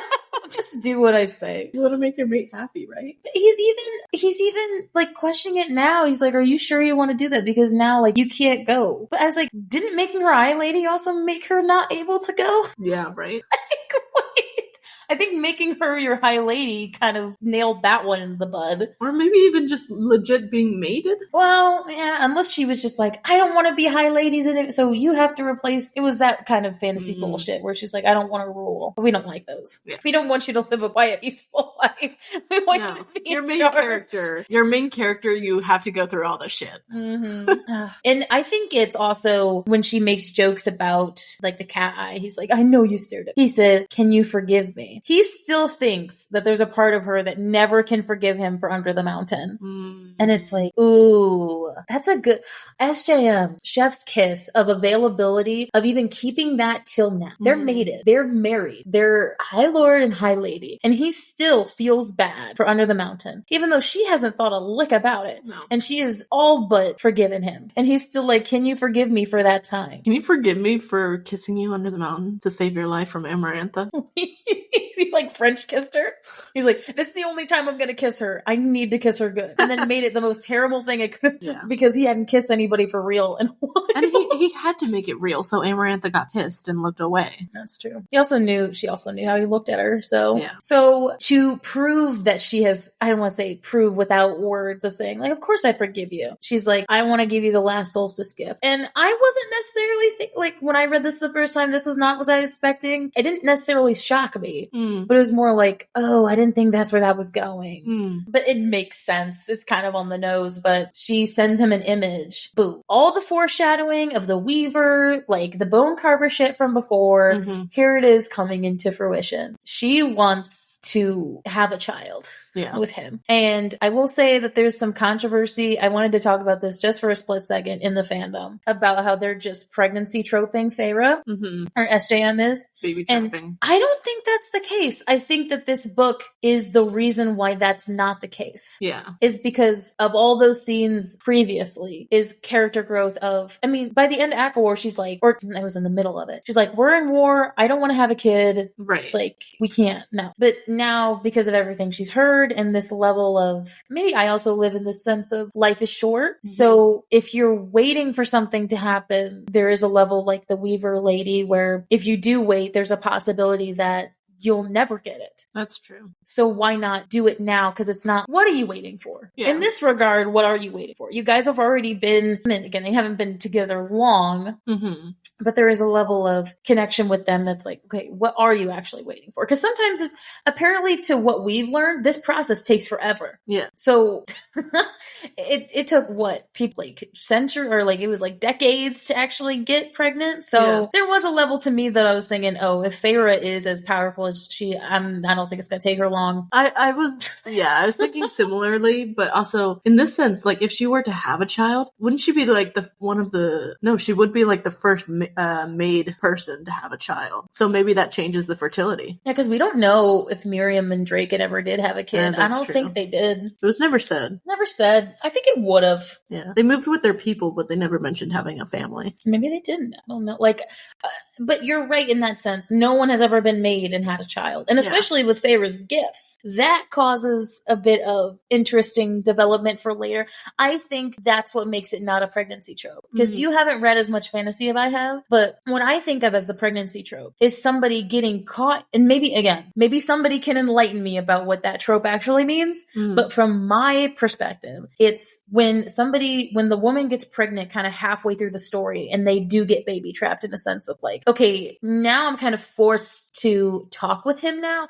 Or it's like, oh, I'm suddenly pregnant. Or it's like, I liked him already, but we weren't ready and we weren't there yet. Versus they are, at least, again, time is an illusion in this regard. They have all but, been through the shit together and proved their love over and over again and have been steady for a while. They're steady and stable and they're comfortable with each other, and they were comfortable not having children, which I think makes them even more ready. Yeah, so it's like the fact that they've even discussed having children before. So it's like, that doesn't make it a pregnancy to me, because in a lot of the other books where I found it, it's like, okay, we're in the middle of courting and then all of a sudden she gets pregnant because they weren't careful. Yeah. And then it's like, okay, we grow more. Or she gets pregnant after their first time together. Or we grow more when we're caring for the baby. And it's like, I don't think that's necessarily a bad thing, but I also could see why somebody doesn't like that. But no, this is not what that trope is at all to me. Like, or, oh no, we have to be together now because I'm pregnant with your... Or the sense of like, why does it have to be where... Or maybe people are upset because it's like, okay, why is it that when they have their moment, it's... Why do they have to have kids? Why can they not? It's like, but why shit on somebody for having kids though? It's like, okay... If they want kids, they're gonna have kids. If you don't want to have kids, that's great. Don't have them. If you do, or you want to adopt, or whatever the fuck, like, power to you, man. Like, I'm not going to judge somebody. So I think it's overrated. I think it's overhyped that's like a trope. So whatever. End of that discussion. But I just think that, again, somebody can enlighten me about the pregnancy trope thing, but that's totally what I think about it. I think of it is. So he is shaking, full on shaking, and he's like about to cry. Oh. And he's like, you sure? Would that be a gift? He's like, beyond measure. He is so excited. And it's like, he is breathing uneven. He's like, do you want to wait? I don't want to. It could take years. I can try to be patient. Dude wants kids. He does. He would be a great dad. Father, he'd be such a good dad. Oh, and he wants to be a better dad than his father was. Oh, yeah. Yeah. God. Oh, so cute. And then it's like, okay, here we go. Here's the baby making. Shall we begin tonight? That was the place. So your plan was sex. Okay, my plan was sex. Perfect. Let's have sex. I will say, is this just me or is this my virgin energy? But is there a level of like when I'm planning for sex, it's a little bit more scary than if it just happens? Because I feel like when it's pre-planned, there's a level of like that roller coaster ride where you're like getting to there's a level of anticipation. So like, when's it going to start happening? It's like, wait, do we just throw into this? And then, because maybe I haven't been in that relationship, so I wouldn't know that's, oh, it's okay, we just jump in. Yeah. It does make it seem more natural though if it's sudden. But I'm not saying that it can't be sudden or that it can't be natural if it's planned. But I think, just going into this slightly, I feel like, well, slightly, not a whole bunch. I feel like it can be planned and still be natural. But if it's like the case of we do it once a week at this time, like that kind of thing, that's not natural. No. But if it's like, hey, I'm coming home early tonight, like, do you want to, do it? Then it's like, it's planned, but it's not like a regular thing that is like, oh, I have to add this to my schedule. Like, what? Yeah, I hope it doesn't seem like that, because that would be so fucking sad. That would be. Sorry for all those people who schedule their bouts. I am sorry. If it works for you, it works for you. I just Sure. don't think that would work for me. My opinion, yes. But I was so hyped because as soon as he was like, he's like, my plan involved this cabin and a wall. She finally gets that wall she's been asking for. I was so fucking excited. She was promised a wall. I was promised a wall scene, and we didn't even get that wall scene, okay? The one that they were talking about. We are getting the cabin scene with a wall. And if you have listened to our podcast up until now, you know how Tabitha gets excited about wall scenes. Tabitha likes wall sex. Even though I'm Never experienced it. not a believer. Oh my god. It's so funny because we were playing the Cards Against Prithian game, which we're trying to play on a stream with Henry. And as soon as I started reading the sex scene, you picked up a card that said like breasts aching heavily. As soon as I began the sex scene, it literally goes, where is it? Yeah, my stomach tightened in anticipation, my breasts turned achingly heavy. And and the card said breasts becoming heavy. And I literally, when I was writing my notes last night after that, I went, God damn it. I was like, damn it, it's right there. It's true. SJM does say that a lot. Yeah, she does. It's like, but I love how, so I skipped a step. Just because they talked about the dress scene and like the dresses, of course, he makes sure that he buttons it nicely. Don't fucking rip that dress because like, please Especially don't. not the Starfall dress. Especially just as they talked about how she made them personally for her. But anyway, so let's make sure the dress is good before That's a note. the ravishing Don't wear scene. any of don't wear any of Reese's mother's dresses if you're planning to get like hard fucked. Yeah, like please don't. But yes, I saw the heavy breast and I was like, God damn it. I was like, yes, she does say it a lot, doesn't she? So of course oh my God. He like sorry. This is so funny. She's gonna be struggling to speak for a lot of this. This is so funny because it's also comical. I like when a sex scene is also funny because it's like, this is how it would go for me. Level of me just fucking laughing my ass off and then not laughing. So he like fans his wings out and he's like, do you want the wall to begin with or the whole time? And it's like, the whole time. Yeah. Yay. And so doesn't even wait for an answer. Just picks her up off the rug, kisses her, and then lower, and then lower. And then somehow they winnow up against the doorway. And they're not even on the wall. They're against the doorway. Yeah, in the door frame. As hitting it a little softly, and he took his time eating her out on the wall. Now he can say because that would also be weird if I walked into the cabin and was like, guess what I did on this door? Like, as you walk in through the door of like, oh, one time Reese pinned me to the frame and ate me out. Okay, never mind. I'm not even gonna say what I was gonna say. My father listens. Should the adults be covering their ears? Okay. Now that I said it, that makes it sound really bad. Okay. Yeah. There was one couch that I made out with in college, and I kept, every time I walked past it, I would tell her about it. Be like, yeah, that was the couch that I made out with one of my boyfriends on. And she knows exactly what I'm talking about. I never saw that on that couch again. And I brought it up every time because I was like, because that's how I feel. I'd see the couch and be like, oh yeah, well, Totally made it uncomfortable for me to sit on that couch. that's what I'm saying. That is my whole fucking point. My whole fucking point. Mainly because of No, definitely did not happen there. yeah. But so he's like hoisting her up against the wall. And okay, let me be real for him. As a plus size woman, I will say this is one of these moments where maybe there's a reason why I like fantasy books. But being sad for a second during the sex scene, I like the idea that he's just kind of able to pick her up with no, because in a real life sense, there's not really a guy that's going to be able, a normal everyday Joe guy, going to be able to pick me up. Like not even just At least in not like that high enough to like press you against the wall and eat you out. Yeah, no. Thanks for that. Sorry. No, but also the idea of like, when women are like, oh, I want to be bridal carried or something. It's like, Yeah. I know that's not a possibility. And there's a level of, especially when I was younger, not so much now, but there was a level of insecurity about that when I first started to read these books. And vampire books, any sort of where like there's a supernatural guy and like weight doesn't matter because he's strong, Right. A plus size girl is going to be the same amount of weight as picking up just a regular girl. So I liked the idea of there not being this kind of heave sort of, oh my God, I got to pick her up. When I was younger, this was definitely one of those self-security moments that made me feel good. That I was like, oh, a guy, he's not noticing the weight because it doesn't matter. Because again, whether it's fantasy or not, there's a level of it doesn't matter. And so there's my sad moment of why sometimes this makes me feel like a beautiful woman sometimes. Because you are a beautiful woman. Thank you. But definitely when I started reading this book, definitely did not feel that way. Wait, there are of men in these books that can lift people. Unless it's like some bodybuilder or something, but even then, some Gaston fucking dude picking up the whole bench with 3 girls on it, you know? This is way more feral than any scene we've ever read with them. It's wild because now we're getting, and maybe this is what, with your mom, and this is kind of what I want to say, is that it gets more feral as it goes on. Yeah. You know what I mean? I think it was so flowery for a reason because it was their first time. And as those characters, it was very romantic. And then in this moment, though, SJM knows how to write a sex scene, just it being fucking. Like, she knows the difference. I mean, yeah, there is romance in here. But she had like you said, the conversation beforehand, the emotional conversation before this. And then now that they're into this, you know, because they've fucked before many times. And even if this is only the second time they've fucked in this cabin. Yeah. It's still like, okay, we've already done this. We've been here before. Let's just jump right into it. Yeah.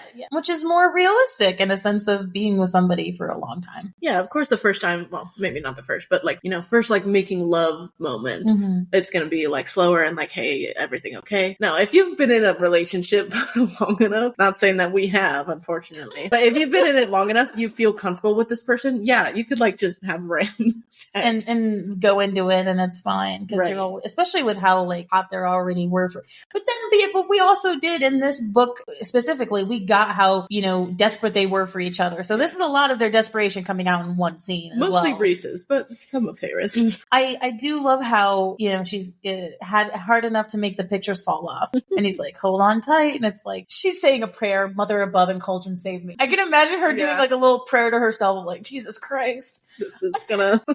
This is gonna be good. So hype. Though again, maybe this is just me, but I really like, this is me getting to a sex thing that I have no idea about, you know, but I like what he says of every time you feel exquisite. I don't know why, but I don't want to make that like it sound a romantic thing, but it's like, I don't know. That's nice. It's better in a way. Yeah, I'll just say it. Saying something more crass. Well, no, it's better than some of the praises that often come out. Oh, yeah. It's more unique, I guess, more original. Yeah. Instead of, I mean, of course, you're beautiful. Everyone wants to hear that. You're beautiful. You're wonderful. You feel good. That kind of thing. But like you feel exquisite. Right. Fancy wordplay. But sometimes also it's good to have just that crassness. Right. Because he's totally teasing her here too of like he's kind of going slow at first. Have a unique crassness. Because he's also trying to say like, I think about this. I think this is the more romantic thing, what he says. I think about you every damn hour about this, us being together. Yeah. And he's like, how you feel around me. Like how even if we have 1,000 years together, I will never tire of this. That's the romantic thing that gets me is like, again, this is like relationship virgins, but there's a level of, I love that sentiment of feeling like there's not a tiredness. You can never get tired of the person you're with. And I think that's the point, but also, we also live in the real world. Yeah, that is unrealistic. Like, you are going to get tired or annoyed at people you care about. But I do want that kind of love where I don't, though. Or even if I do, there's a level of, like, where we can talk about it and be like, okay, so what is going to help that? Or, sex.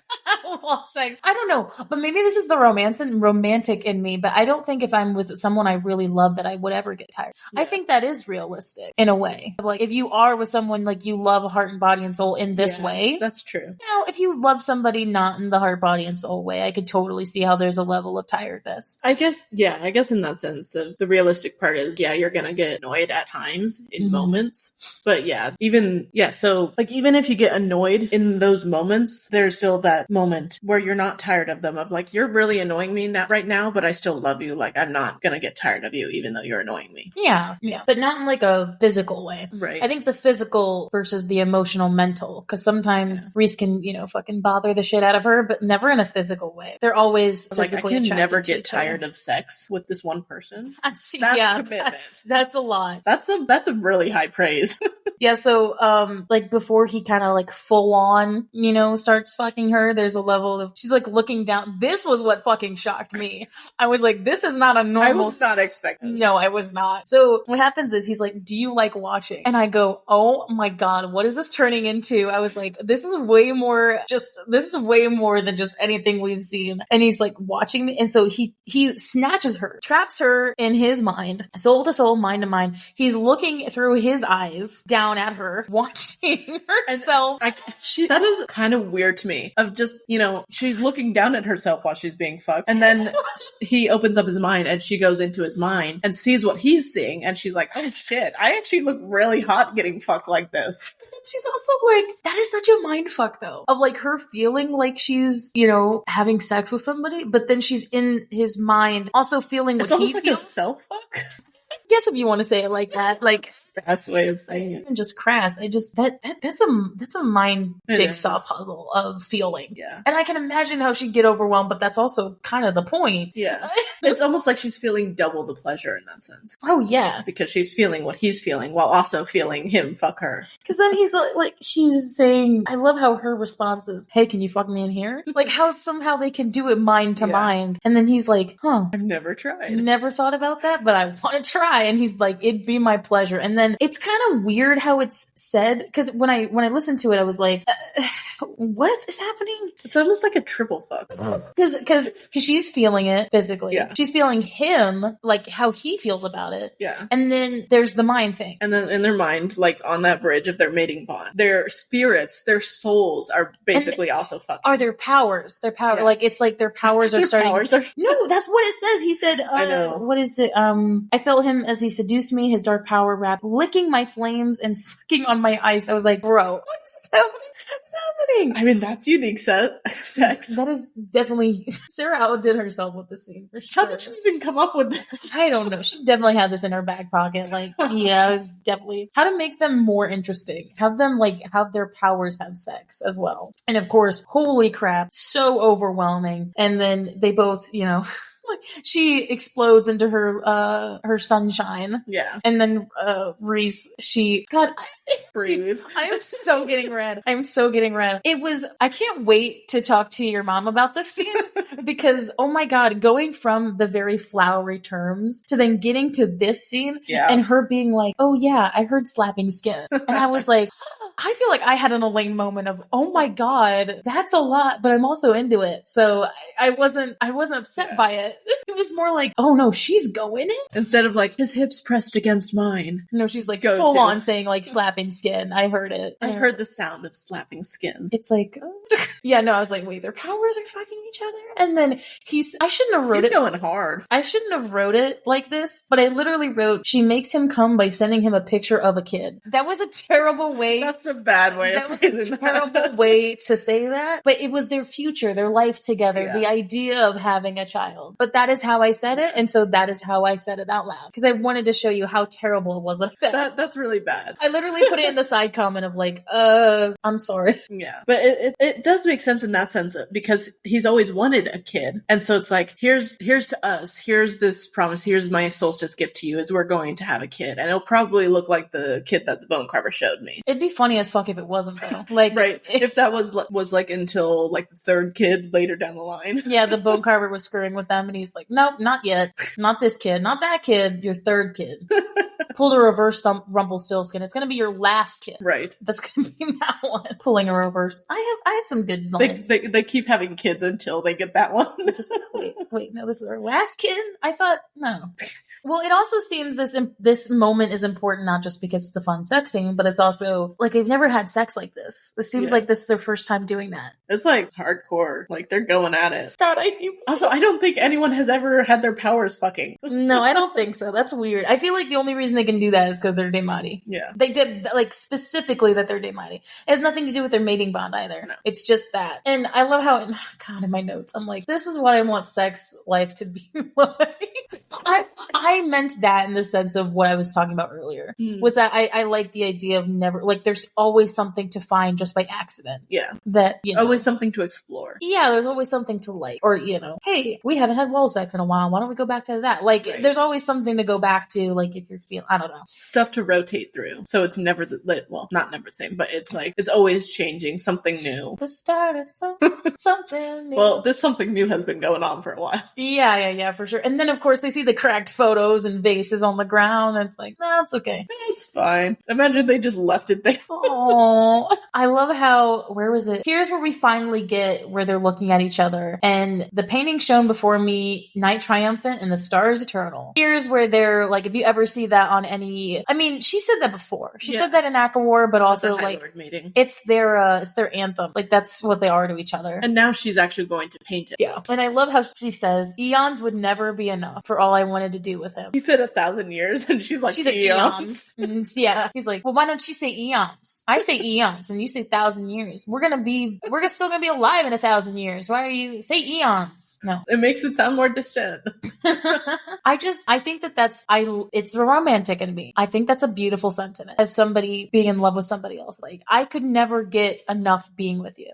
You're my best friend. You're like my lover. You're also like, my protector. Like you're all you cover all these bases. I would never not want you to be in my life. Right. And I love that. Love that so much. Yeah. And then she's like, do it again. And then of course he just like not throws her, but he like onto the floor, onto the carpet. First of all, he gets hard immediately, right away. He's like, he has just like come and he's like already orgasmed really hard. And then she says, do it again, and immediately hard again. And you know what's so funny? She made such a dig at Elaine here because she's like, she's like, I'm glad to have a fae male as my mate. And it's somehow a dig at Elaine somehow. Just because she said she didn't want a fae male as a mate. See, this is what you're gonna get, bitch, if you get that. This fae male? I mean, of course, this fae male, specifically Reese, is a bit different than Lucian. But Lucian has that fire. No, Lucian would definitely have the same effect. Honestly, especially if it was with Elaine and if they actually like gave them a chance to be together, I think they would both enjoy it. They would fit. I mean, they're equals. Oh, it's sad because I also think that what was I gonna say? Damn it, I had a thought. Lucian. Oh, in the hierarchy of who has sex better, it's totally Reese. If we're just using Tamlin, Lucian, and Reese, it's totally Reese, then Lucian, then Tamlin. Absolutely. I'm sorry. Tamlin is just Lucian is above, Tamlin is above probably other people having sex. Just any human in general. But I even think Varian's above Tamlin. Oh yeah. To keep Amnon pleased, he has to be above Tamlin. Oh gosh. No, Tamlin is like, in that sense, I think Tamlin is the vanilla of the Fae world. Oh, so sad. It is sad, but I think that's what it was. Yeah.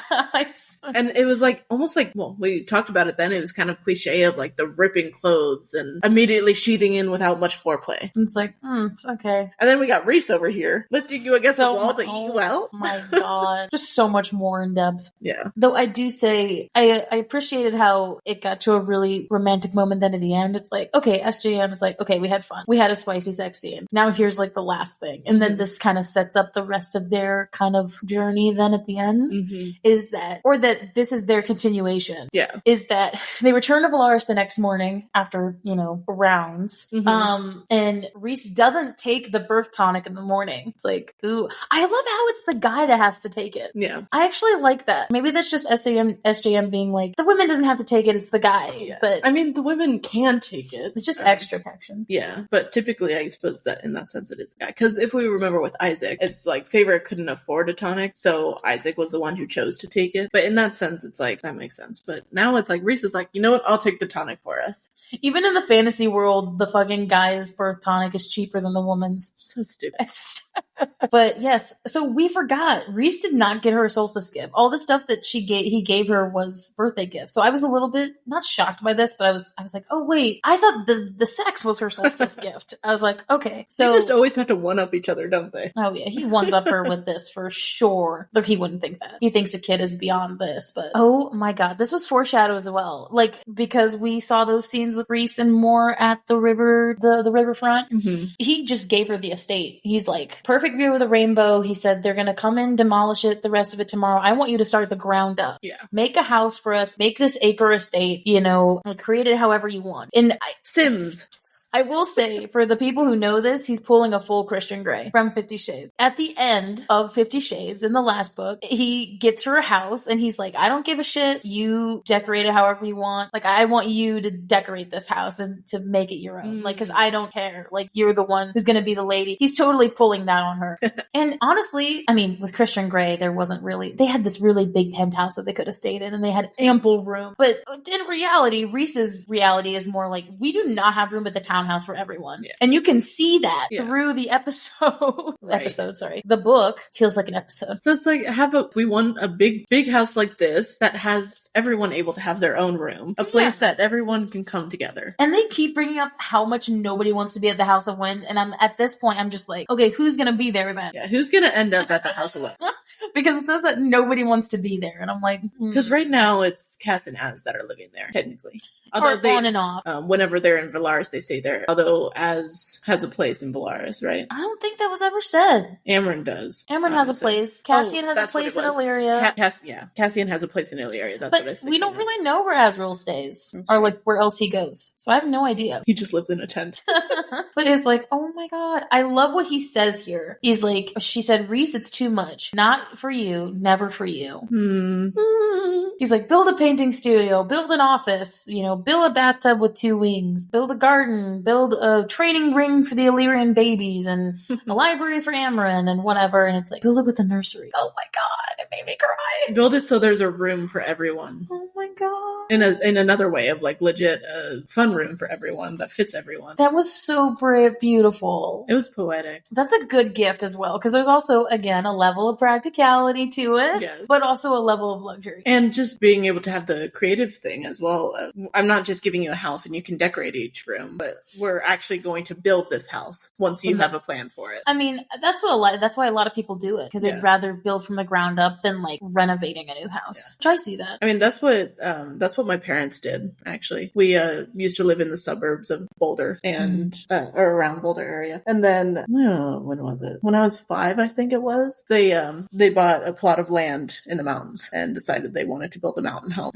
I want to be at that point where I have enough money that I could do something like that. Because I would love to. I'd have a pool. I'd have so many different things. I'd have like a beautiful library. It's legit, like going and building your own dream house, like Sims.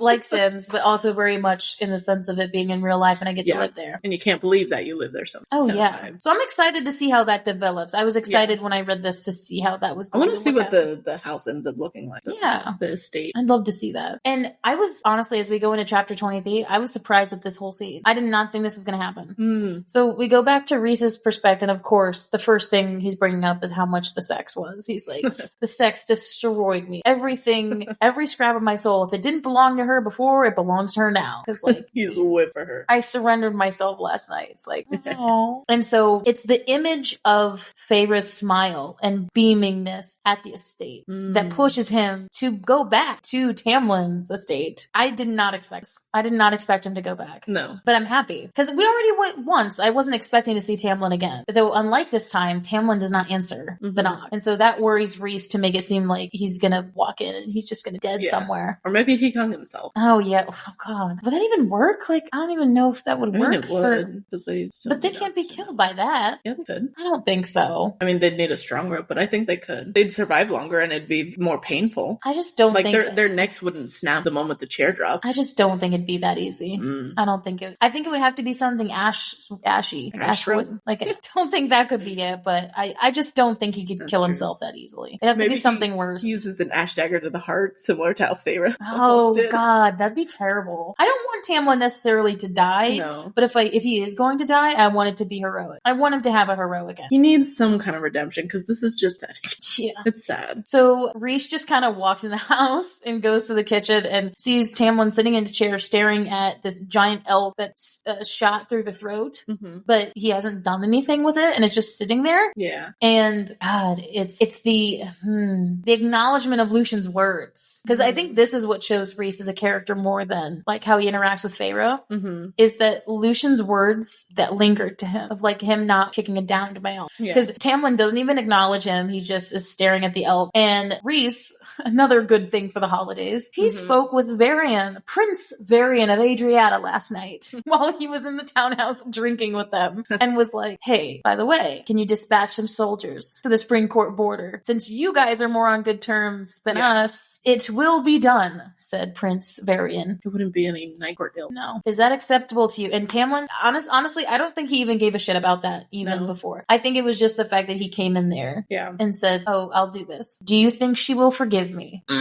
Dagger. Eesh. Forgiveness and forgetting is a hard line to cross. Yeah. She absolutely will never forget it. And I don't think she'll necessarily ever forgive. Yeah. She might forgive. I don't want to say forgive him. She has moved past the fact that it triggers her. Yeah. But I don't think she'll ever forgive him. Unless like he does something so outrageously heroic that it's like let's say that future kid or whatever, he saved him or something. Like I don't think it has to be a big enough action for there to be a full forgiveness. Yeah, I feel like at least to me. I feel like she would forgive parts of what he did. Like I feel like she could forgive blowing up the study or forgive moments of where he's like, no, you can't come with me, or being protective, that kind of thing. But locking her up is something absolutely she would never forgive. So I feel like in that sense there are moments that she could forgive, but I think you're right in the long run that she will not actually forgive him, at least never completely. My thought about it is I don't think forgiveness can never be attainable, but never say never. That's true. I think saying that she'll never forgive him is not something you can promise, because you never know what will happen. Maybe something big does happen that will make her forgive him, or I don't know, like at some point she's just like, you know what, I keep thinking about all this, and it's like, you know, time just does it.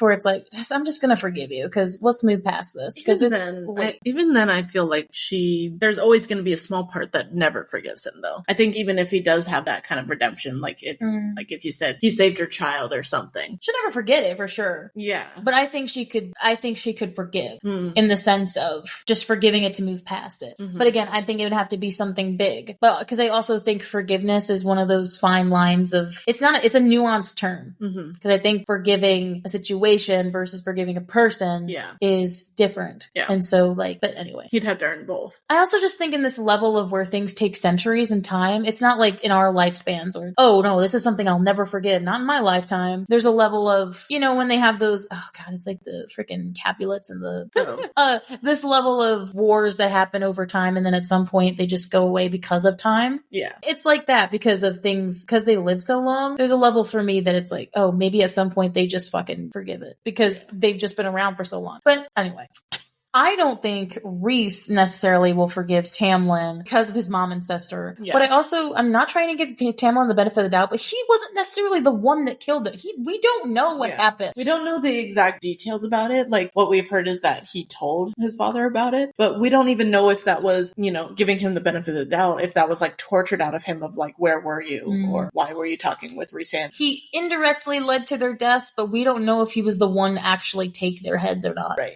I think the only way that Rhys would ever forgive him in this sense is if that one of them turns out to be not dead. Right. And he saved him this whole time and just kept the secret to protect, or his sister or whatever. To keep it from Rhys even in this moment. That's like almost a petty thing of like, you took my wife, I'm gonna keep your, like, I don't know, your sister or your mother. Actually, it'd probably be the sister. Of like, I'm gonna keep your sister from you because you took my wife from me. Oh my god. That's the only way that I could see that being redeemed. If like, not even redeemed in a sense, but of like, you know, whatever. But this nice scene of Rhys, again, it's not necessarily an apology and it's not forgiveness of what he did, but it's a level of action that I like of him skinning the elk, doing the process of cutting it up, of course with magic. And then he lights the fire and he's like, eat, Tamlin. You can waste away and die after we sorted out this new world of ours. Eat. Yeah. And then winnows away. I love that quote. Like, okay, you can die after we've settled this. Yeah. If you still want to die at that point. Right. But you need to keep fighting now for everybody, not just for you. Because we do still need you now. And in that sense, Feyre still needs you now. If that's the way that will motivate him, you know, keep it. But yes, then we get chapter 24. Morgan. We get another chapter of Moors again. Yay. I hated the way I said that. Get another. No, that's not even. I didn't even want that to be funny either. So apparently, Morgan, the speaker of truth, is starting with a lie. Lovely. It's a white lie, but it's a lie. She lied to Feyre. That's literally how the chapter begins. So apparently she told them that she's headed to the Winter Court to go up to Calais and Vivian's winter estate, which hell I want to see. Yeah. I want to see their mountain cabin. I imagine it being similar to the Moonstone Palace. Just less nighty, more wintry abode. Yeah. So we find out that Morgan kind of has this secret life a little bit of level of this secret other place. She has never mentioned to anyone. It is literally an estate with 6 6 horses, and she's riding one called Elia, which I totally put this, by the way. Mm-hmm. When they talked about has one. That's what it means to me. It's a secret estate called Athelwood. Mm-hmm. So I never heard of this. Apparently it's north of Valaris. I'm assuming where everybody is talking about. That one big piece of land above Valaris that's just the countryside. Mm. And so I do like in this chapter when she talks about how winnowing is, because again, if you've read any other fantasy or any Regency, horses are the way to get around because, there isn't anything else to do. It's also graceful. I like how she talks about, because we haven't really gotten the series where they're traveling with horses because everybody's able to winnow. The only thing that we heard about was the human army in the war that traveled by horse. And in the first book, when she's traveling by horse. That's true. But even then, like afterwards, we didn't really get any of them traveling by horse. So I like how she just likes to ride for fun. Mm-hmm. But it also makes sense because she was traveling with the human armies back when she fought. So of course she would ride. Yeah. Probably makes her think of Andromache. No. When she's riding, They probably rode together a lot. Yeah, which is... sad though. Yeah, it is. I get what she means about not traveling anywhere, because if you can teleport, there's again, since we recently got off our road trip, there's a level of the travel experience that I really do like. Yeah. Of doing the journey and traveling, because then it like leads to stories and whatnot, and you just kind of get it when it's nice in the moment to be able to teleport. Yeah. But not the journey of it. Right. If you need to get somewhere fast, you can winnow. Yeah. If you want to take that long time, that moment of I want to look around while I travel. It's just crazy. Okay, I am a math girl, but I'm not very much an acres girl. I don't know how to see that physically. She has 300 acres of estate. That is a lot. Okay, I don't know much about acres, but acres is a fucking lot. So this whole compound? That's 18. Yeah, and 300? Yeah. Holy shit, that's like a whole massive ranch, basically. Basically 15 times this? Oh my god. Is that right? 150? She has 300 acres of ranch and 6 horses. What? Jesus Christ. That's a lot of land to explore. What other buildings is she hiding on this land? And it's just ancient. It seems like this is some place that... How did she even acquire this land? She probably just bought it and never told anybody. Yeah, but how did she come across it? I don't know. This is left open specifically to make us question. Yeah. There's no other reason for it. And then this very interesting scene of her being like, I'm drawn to the untamed wild things of the world, when she's like, I want to explore the continent. She's wanting to accept Reese's offer of traveling the world. Yeah. Because she did say before that she likes travel, or Reese said he knew how much she loved the travel. Mm-hmm. But of course, there's a part of her that's like, I don't want Eris and Kier to think I'm being a coward, but also I'm doing this for a job. So there's a level of it doesn't matter. She also says that she has old friends on the continent, which would be interesting to see because she's been trapped for 50 years under, with the Under the Mountain thing. So, she was trapped in Valaris when the Under the Mountain things were happening. Yeah. So she wasn't able to leave. So I love how when she talks about it, she's like, she knew Azrael would say no. And he's the only one that would say no because he's worried about her safety. And I'm thinking to myself, thank God you said it, because I was totally going to say it. She goes, she hadn't wanted to take his joy away from him any more than she already did. I'm so glad you mentioned it. I'm so glad you realize it. And still continue to do it.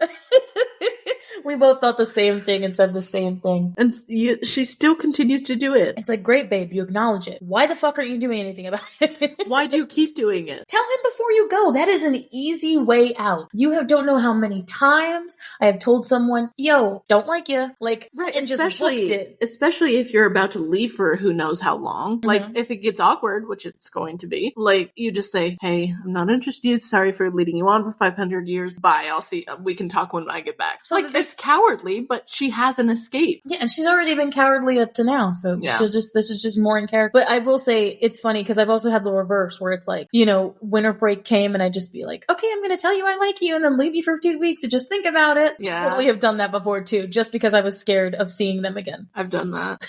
It did not end well. No, it never does. It never does. At least for us. Yeah. We're just unlucky. That's true. But at first I was like, well, at least she said it. But she'd have to tell him regardless of what she decided at some point. Yes, and that's not only just about the continent, that's about this as well. This thing that you keep dancing around. And so this is the thing I really wanted to talk about, because this has stumped people. And we still, again, with the knowledge of one more book than y'all, we have no idea what this means. And so it's still kind of a head scratcher. catcher, and so I kind of want to hear what everybody thinks. But, you know, the horse's ears, Elia's ears stiffened, or they went flat, and there was a tangle of woods, and she talks about how this is ancient forest land.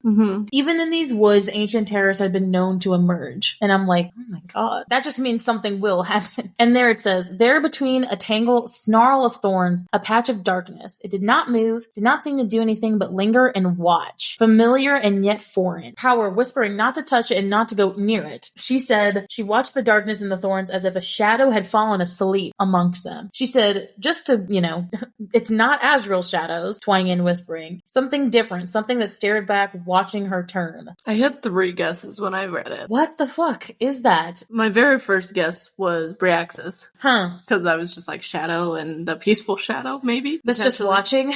Yeah. You mean? But also then why would it be watching more in that sense? Or why would it tell her, why would her power tell her not to go near it? It was dangerous. I mean, it doesn't seem dangerous. But maybe it's telling her not to go near it, not necessarily because it's dangerous, but because of another reason that we don't know. Another thought was like it related to Vasa's sorcerer. Oh, yeah, Like somehow related to that. And then my third guess was like some kind of like one of those rifts into the other world. But then the reason that I didn't go with that is like, wait, it's staring back, so probably wouldn't be that. Unless it was something that came from a rift that's in that area. I don't know, because it seems like it's either something new. It's probably something. Or it's something we already know that we're just not. At first I thought it was Reese. Like at first, when I first read it, because it didn't say Azrael, and I was like, I know that he can also be very smoky. But also, why would he, if he doesn't know about this, then, I mean, he knows about everything though, so that's why. And then why would Moore's powers tell her to stay away? Stay away from it. But we still don't exactly know what Moore's powers are. But I mean, it's like a power of saying, it's like, it's a general power that everybody has of telling you not to go near something. It's like everybody has It's like gut instinct at that point. So I don't know. I think if I had my best guess, it would have to do something with, the only thing I could think of is, again, the King of Hybern's dead. We know that. But it was the fact that he said something to her as in like, wow, you are like as beautiful as a queen. That something ancient enough would look at her and be like, mine. Maybe. That's what it makes me think of. And so that's why the sorcerer thing made sense to me. Because I was like, okay, something ancient that sees Moore's potential, just like the King of Hybern did. And that's why he was being so weird with her. And it could be, I mean, you know, the monsters in the Illyrian steppes, like, it's like, obviously those are like vicious beasts as we've been told, but it could be like a creature like that has been undiscovered. Dude, what if it's just another shadow singer? What if it's like a rogue shadow singer that they have no idea about? Like, it's like, they thought Azrael was really the only, it's rare, right? They said there were others. True. What if it's just another shadow singer that that's kind of creepy though. Caught her eye. Emery turning out to be a shadow singer. And then it's like, oh my god, that would be too much of a jab in Azrael. Like, to be like, what if it was Emery, she's just spying on Moore? I mean, well, she never left, but I know what you're talking. But yeah, what if it is just a rogue shadow? Because I was thinking about something new. What if it is just another rogue shadow singer that's like, well, it's not Azrael's shadows, but it's kind of similar. That's true. What if it's just another? What is it about Moore that attracts shadow singers? I have no idea. Maybe it has something to do with her power, and that's why Azrael is attracted to her, and has nothing to do with actual. And that's what's going to cause him to be like, oh, well, I don't actually like her. There's just something about my power that calls to me. Maybe, I don't know. Oh, that'd be interesting. That's just a crack thought, but I thought about that first. I was thinking of something new, and I was like, oh, maybe that's it. I don't know. I guess I hadn't even considered the idea of another shadow singer. Because they said they were rare. Yeah. Like, not that they don't exist. That's true. Just made Liesl's brain explode with that one. I don't know if I could handle another shadow singer. Oh, no. Another one. Oh, my other thought was it was Eris. Like, I don't think Eris has shadow magic, but I don't know. Maybe it was the shadows, the natural shadows of the ancient woods, and he was just lingering in them. Maybe out of everything, I was thinking, because he seems to know a lot about her. Yeah. So it makes sense if he knew something about this place. Yeah, maybe. Maybe in their million talks when they talked to each other, maybe she did tell him. But she also said she didn't. But she said she didn't tell the inner circle. That's true. She didn't say she didn't tell anyone else. Okay, that's a big rabbit hole to go down, but like that we can go into later if you guys want us to. But that's my base thoughts. And then what leads for more is how she's like, what do you think's going to happen on her travels? And again, we have went into that in a lot of our other episodes. Yeah. So if you want to go and listen to some of our spoiler episodes, we talk about what we think is in store for more, as well as the Amanda episode that we had. Yes, where we actually talked to Moore. Actually talked to her about what we think will happen for her. So she was real shocked by our theories. She liked him though too. She totally was like, yeah, this might happen. She's like, oh, wow, really? I love that. So there's, yes, moving on 2 days later, we're in Feyre's perspective again at Paulina's studio once more, which technically her studio now. Which she doesn't know right now. You sped up. Sorry. I forgot that's not there yet. And the boarded up windows are gone. And she bumps into Ricinia along the way, and then just Feyre's just holding this key, fucking stunned in her face. She's like, well, Ricinia's like, hello, hi lady. What's up? Very casually. She's like, it's mine. Like, it's mine. So Feyre went out to the farm where Paulina's parents were, and then they said, we don't want money, just take it. But her sister was like, okay, give the money to this Brush and Chisel, a charity for struggling artists so that they can get money, rent, or like support their families while they're creating, so that they don't go hungry or have a place to stay. That's nice that they have that. And it's like, okay, if you feel so desperate to pay, then pay it forward. Because again, what would they do with the money? They already live in this rich ass estate in the middle of, the countryside where apparently there's a bunch of acres of woods. 300 of them owned by more. Oh my God. So I liked that. That was a lot of, especially for us as artists. This is where the utopia comes in, where there's not, and maybe this is also SJM as a writer, that's why I appreciate her, is that she focuses on making art a valuable thing in society. Yeah. Like in all of her books, art is something that is there, whether it's music or whatever outlet. Yeah. There is a creative aspect of her art that shows through. And I really appreciate that. Imagine being able to be in a place and just get funded to create stuff. Yeah. And you don't have to worry about feeding your family or worry about rent. Imagine that. That sounds perfect. That's where the utopia comes in for sure. And then I was about to cry when I read this because it's Suriel's words coming back to her, and she hears the Feyre Archeron a request to leave this world a better place than how you found it. Make everybody start tearing up. Make a fandom start tearing up. Oh, the Suriel. Because she's like, this is how I'm making the world a better place in my eyes. Yeah, because she's gonna help other people. And then she's like, do you want to be with a very unexperienced business partner? I do appreciate though because Rosina, she wasn't necessarily a friend, but she was there and always open, and I feel like it'd be perfect. It also seemed like Rosina was so lay casual with her that it's like, okay, we already have this rapport. Yeah. You will tell me things that we need, or you're not going to be afraid of saying things. You already have a studio. Can you help me get mine up and running? Right. So we love that little tidbit of foreshadowing, and then we get to chapter 26, Rhys's POV again. Now we're filling in and finishing out the Illyrian subplot. As promised, Devlin has the girls training. There are 6 of them. Not a lot, but... but at least there's 6 of them. I just love how they don't look happy to be there. I was like, didn't you guys sign up for this?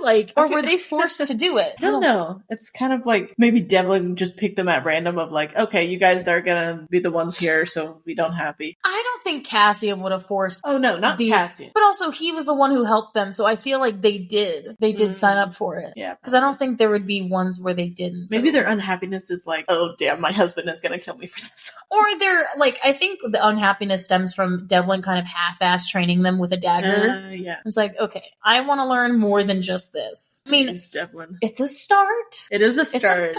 But please. But it almost shows, though, that, no, we actually want to learn more than just the dagger. So it maybe shows some hope. Right. But Rhys does say that if one of them wanted to learn how to use one of the Illyrian bows, which is really hard to master because it's one of those big elven bows that I'm thinking about in Lord of the Rings. Yeah. And he's like, I will personally teach them. I was like, okay, can I sign up for bow lessons? Because, hot damn. I also got some pretty strong arms, so I feel like I can... You can pull a bow. Do that. I also love how the Bat Boys are just all watching them, and it's apparently the youngest is 12 and the eldest is 16. Damn, that's young. Haven't even been clipped yet. Oh, God. No. Well, I don't think they can clip at this camp. Oh, yeah, that's true. At this one. It was, the only reason Emery was because it was hidden. Before. Yeah. And also, yeah, I guess, because Rhys, as soon as he was High Lord Bandit, some camps still do it, but not Windhaven. Or it's in hidden secret. Yeah. And of course, yes, they cannot prolong the inevitable. Cassian finds out about how bad this actually is for them in terms of the camp grumblings. And we get another camp name. Interesting. We're getting a lot of different names for stuff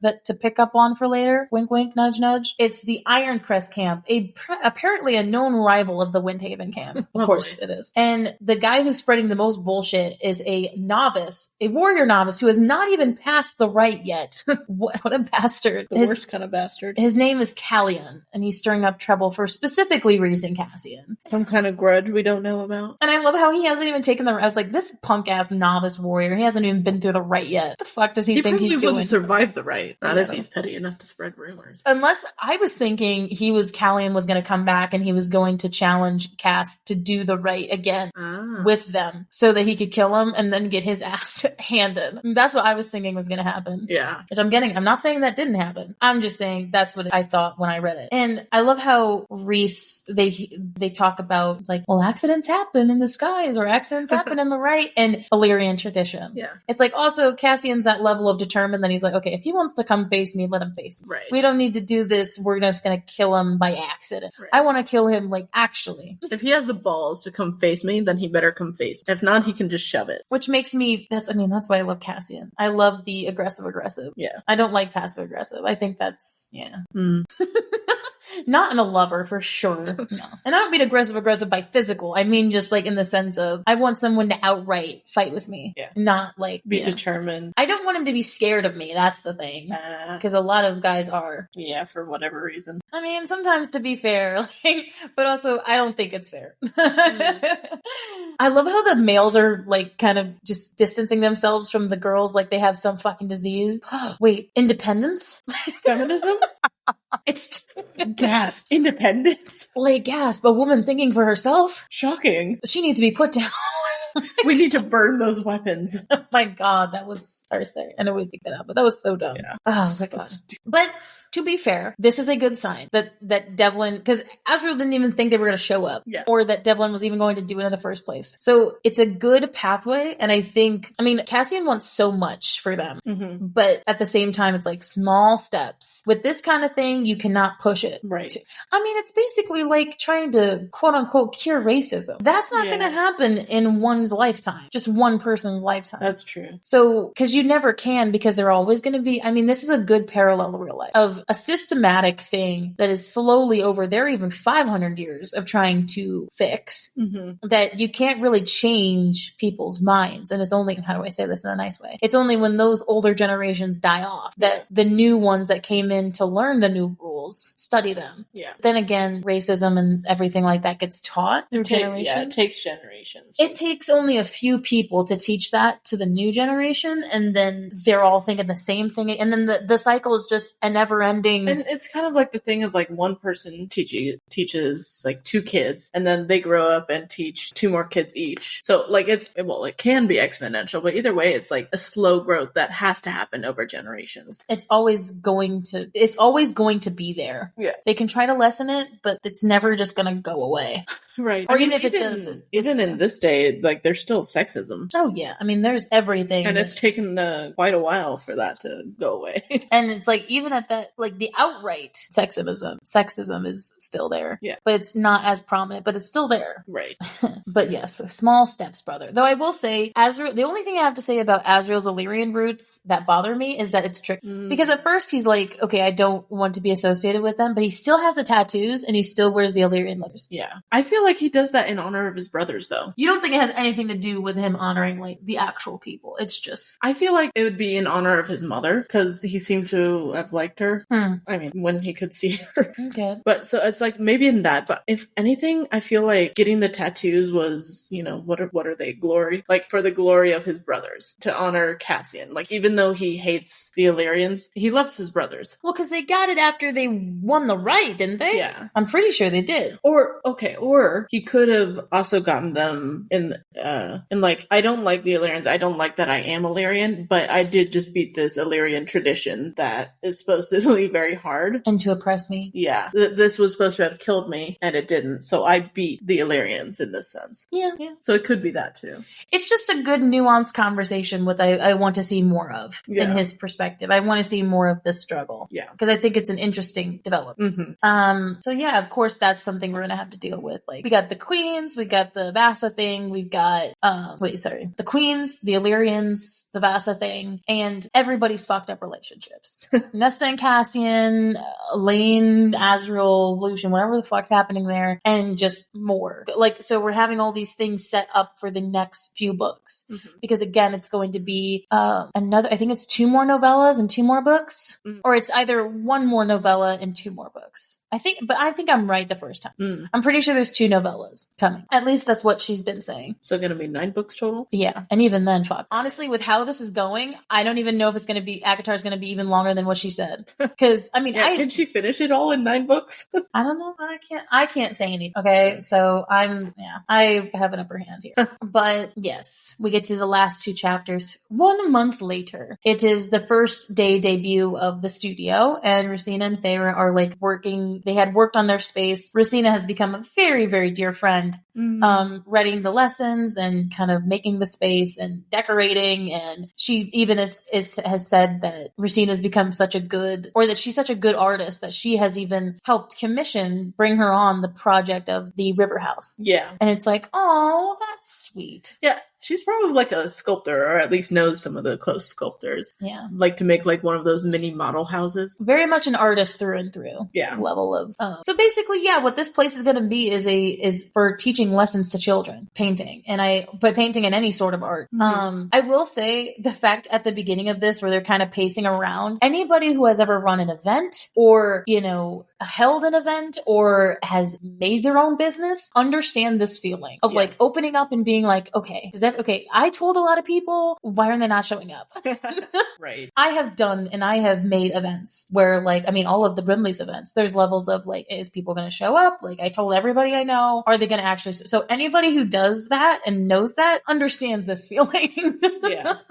And they've been writing the lesson plans. And I love how, again, artists through and through talking about what colors to make the front, that they made the whole front of the gallery white. So that's kind of devoid of paint so that they could, have a clear surface. And then the back is just multicolored, bright colored walls with fun thing. And then, yes, very beautifully, the void tapestry is hanging up in the main room to show. And I like how she said it in the book. I like how SJM wrote it. It was to work through loss no matter how overwhelming. Yeah. Or how long it takes. I know that's not part of it, but I think that's also maybe a hidden message there of like you're working through the grief no matter how long it takes or how hard it is, and just like you're still working on it. But yes, to still work through it though, to not let it cripple you. And so I will say how it is funny when she talks about the River House and she's like, the River Manor? Oh, no. We're not calling it the Manor. No, she doesn't want a manor. She wants a house. An estate, or I would say the River House is a good way to call it. Because I think calling it River Estate, Moore's 300 acres is a hella estate. Yeah. I can say that for sure. But the house, I mean... And it's not like it's not necessarily a river home either. But it's almost like, okay, they were at the townhouse, but they're moving out of that. But she still wants that like cozy, homey feeling of a house. Well, I like how she talks about it. She talks about the reason that it's so big has nothing to do with the fact that she wants it big and grandiose. Yeah. It's because to have room for everybody and for more potentially. Yeah. That like building a family. It's a place you can have. That's the reason it has to be so big. So there's a level of practicality to it that has nothing to do with the fact that it's in very much a mansion-like place. I feel like she also doesn't want to call it the manor because of that's 100%. That's 100%. Because whenever you hear the manor in any sort of ACOTAR context, what are you going to think of? Well, yeah, because Tamlin's Manor didn't have like a name to it. It was just the manor. Or Tamlin's Manor. But also, to be fair, I mean, the townhouse is just called the townhouse, so, that's true. I mean, it's very much more homey, but also, that's also what it is. So... And the River House is the house on the river. They just don't want it to have a big name. That's all. And that's fine. That's totally fine. And then, oh my god, this was so cute. Again, children is one of those things for me that's kind of... it depends. It's in waves. Sometimes I have a wave of like, oh my god, I want a family. Like, I want 2 kids. I want the white picket fence. And I want everything. And then I see some kids and I'm like, fuck that. I was like, you just don't want your kids to be like that. There was a kid specifically the other day at work that was just fucking screaming and just sounded so bad. Yeah. Like she was just like, wait, like it was like the worst sort of, and I was like, Jesus Christ. I had that the other day when I went to the store. Like there was a kid who was being buckled into their car seat and the poor mother looked so exhausted and done with it. Yeah. But like this kid was like screaming bloody murder. I'm like, what the hell happened? Did she not buy you a toy? Yeah, I don't know. Like, I mean, there's a level also of motherhood to me that's scary, but also that's kind of the point. Yeah. You're not ever supposed to necessarily be 100% ready for it. Yeah. But I also haven't found somebody that I want to spend my life with in that way. So Right. that has never crossed my And you mind. would only want kids once you've found that person. Oh, yeah. Like, I mean, again, if kids happen by accident or something, that's a whole different discussion. But the plan is to find somebody, be married for a little while, and then when I feel like I'm ready to have kids, there's a level of, or even have this epiphany of favors of like, I don't want to wait. Life's too short. Yeah. Let's do it. Life's too short and they're immortals. So what does that say about us?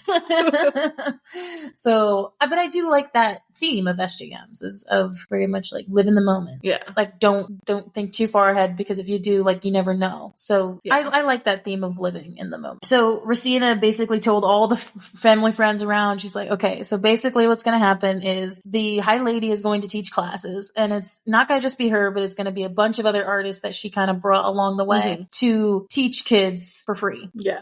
Which It's all free. You just got to come. you just have to show up. And I love how we finally get the Weaver's name. How did they say in the graphic? It was Arinene or Arinene? Arinene, something like that. I'll have to listen to it again, but I don't remember what it was. My brain goes to like straight to like Arenia. I mean, that might have been it. It was pretty. I liked the name. I liked how it sounded. And she's going to teach at the studio. It's like, yep, I made that, by the way. Hey, I made that. You want to learn how to make hope?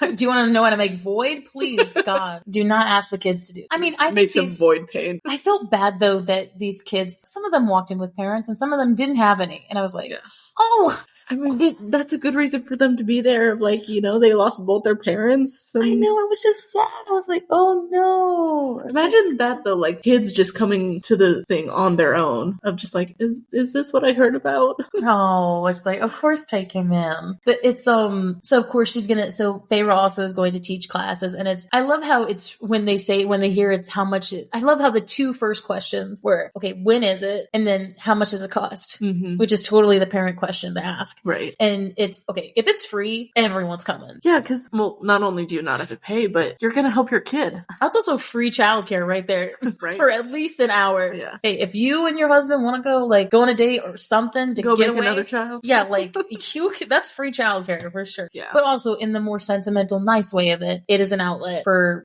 kids to get out their feelings or to just have fun. And also, I think it helps in, if we're keeping it wholesome and not saying that the parents are going to have sex or whatever. It's just I was saying like, it more as babysitting. Yeah, I know. But it's like, I mean, yeah, it is babysitting in that sense of, say it's a mother who lost her husband, so the child lost the father. It's like, okay, leave the child here, and then I'm going to go get my version of therapy as well. So it's like, so my child can be taken care of and learn to heal, and I can go do what I need to do to help me. So it's like, in a way, though, she's also helping all the parents. And even though she was nervous, it seems like Feyre is a born natural at, she's a born natural at, the High Lady stuff as well. So, like, it's totally fine. But she's a total, with the stuff, she's a natural. But yes, so then the last chapter of the book, of course, is in Feyre's POV. Like, of course. And, oh my god, besides any of the sex scenes, besides any of, like, the raunchy ass shit, this was what, in what SJM's words, made my core pool. Your toes curl. Yeah, like, if I was saying it in an SJM, this actually this was so much more domestically hot than any of the things we actually talked about sex-wise. When I read the scene, heat cooled in my core and my toes curled. That's exactly how she sounds, though. So it's just, he was waiting an hour and a half later, and as the children flitted out, he held the door open, and I just imagine them all, like, gawking up at him with him being so tall and being like, ah! And he's just like, hi! Like, and waving down at them. Hot guys with kids. I just can't, like, that's what definitely makes... He totally wants to be a dad. That's what totally makes, like, the baby making and me being like, yeah, sure. This? And I think, I mean, of course, he seems like he's always been like that. He's been good with kids and stuff. But I think maybe now more so that Feyre has said, we're going to have a kid. We haven't really seen him interact with, and we haven't seen any of them interact with any sort of children. Not really. The only other time I can remember is when Cassie and, like, when those kids were like, oh. Yeah, like, the only reason, but they're not really seeing them interact with children, which now they are. And it's like, so cute. Or I could just imagine him, like, ruffling the hair of one as he walks by, like, yeah. oh. He's like, yeah, little man, yeah. And then, he would do the thumbs.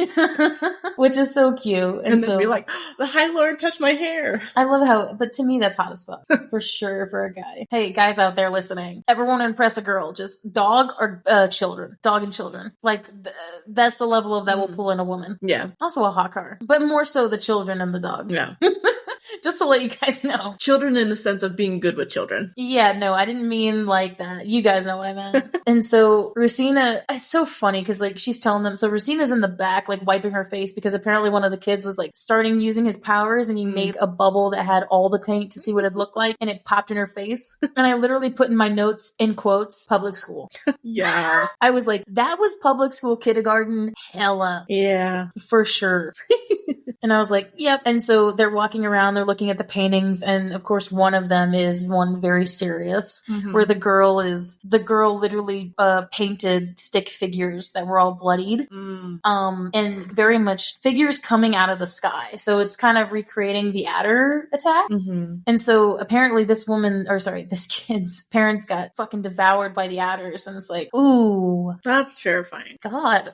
And I think the girl said something like, throw it away. But Feyre was like, it's the first painting. I want to keep it. And I want to keep it in my office to remember why I'm doing this. That is a good one to choose. Right. Oh, dang it. And then, of course, very much another example. Like, it was very, very much the two examples of what this studio's for. Either the very serious, letting them kind of let out their grief, or this literal kid was just mad about how he didn't get a puppy for Solstice, and how he drew a painting of his parents in the doghouse and with him with the dog outside. And I love how he was like, mother help his parents. And I was thinking to myself, I was like, mother help your guys' kid for sure. Yeah. Because it's going to get doted on for sure. That child will be spoiled. But also rung around. Yeah, true. That child's going to have a bunch of experiences. Oh my God. And I think it's the fantasy, or not the fantasy of that. It's the future of that would totally, of course, turn me on to some, like, that's a very beautiful thing. And it's a very hot thing, I think, to think about, like, oh my God, us with the family, that's good. It's very beautiful. It's like, walk me home for lunch. It's like, it'd be an honor. And so they just walk through the rainbow. And oh God, this hit me for real. It was this quote. And this is what Liesl said at the beginning of the episode. This feeling, this excitement to wake up every day, to see you and to work and to just be here. The fact that she hasn't felt like this the entirety of the time, even from the beginning, it's wild that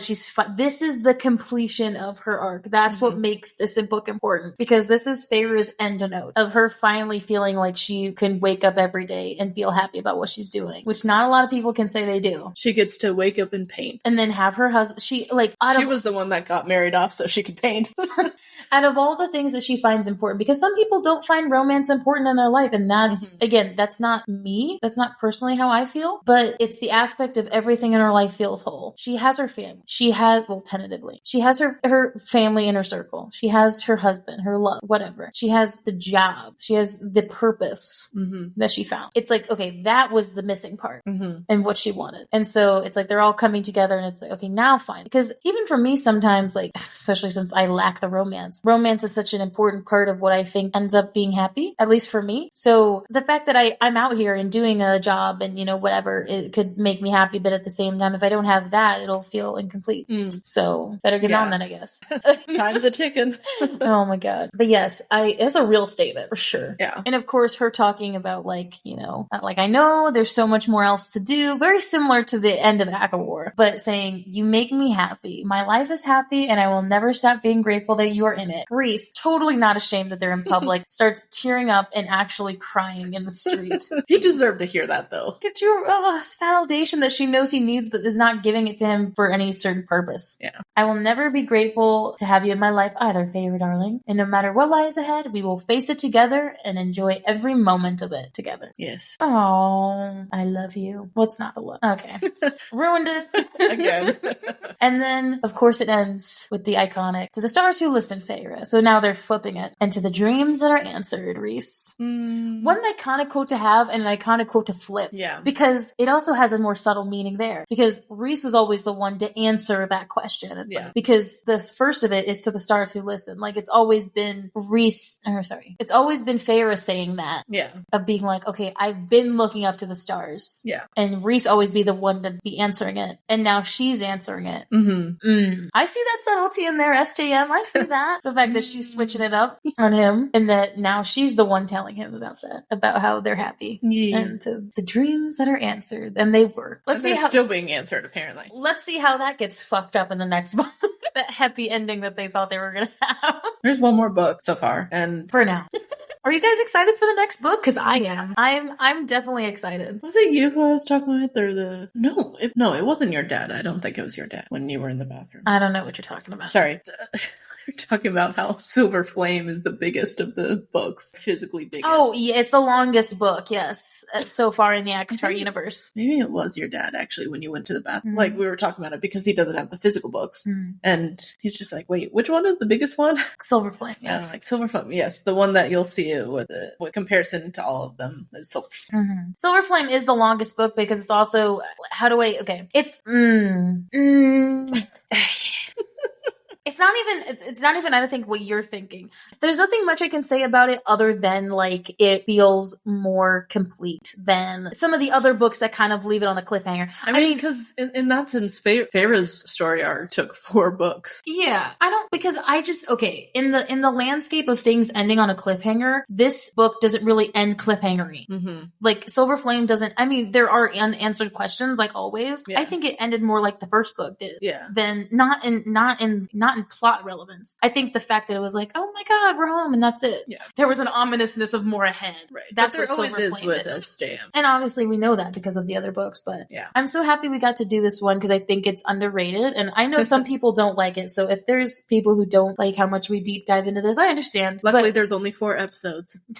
So you only have to listen to us for so long. But I think it is important. I think it is important to talk about because it is plot relevant setup, but it is a Christmas special, and SJM literally said that. It's legit meant to be filler. Yeah, but it's also filler because we like these characters. Yeah. So it's not necessarily filler for us. Right. I rather enjoyed it. I did a lot. And especially because, I'll say this one more time, I had this book for 2 years to have to fucking analyze and look through and be like, okay, so what's going to happen to Nesta and Cassian? What's going to go on with the Illyrians? Like, all these theories that I had. And then getting the book finally and being able to read it definitely gave me the chills of, oh my god, it's finally happening. And with it turning out to be a major hit, I was like, yeah, for sure. So I'm excited for the 5th season. But I mean, of course, we have 3 more episodes before that. But yes, because of course we have to talk to the folks about this, get their thoughts on it.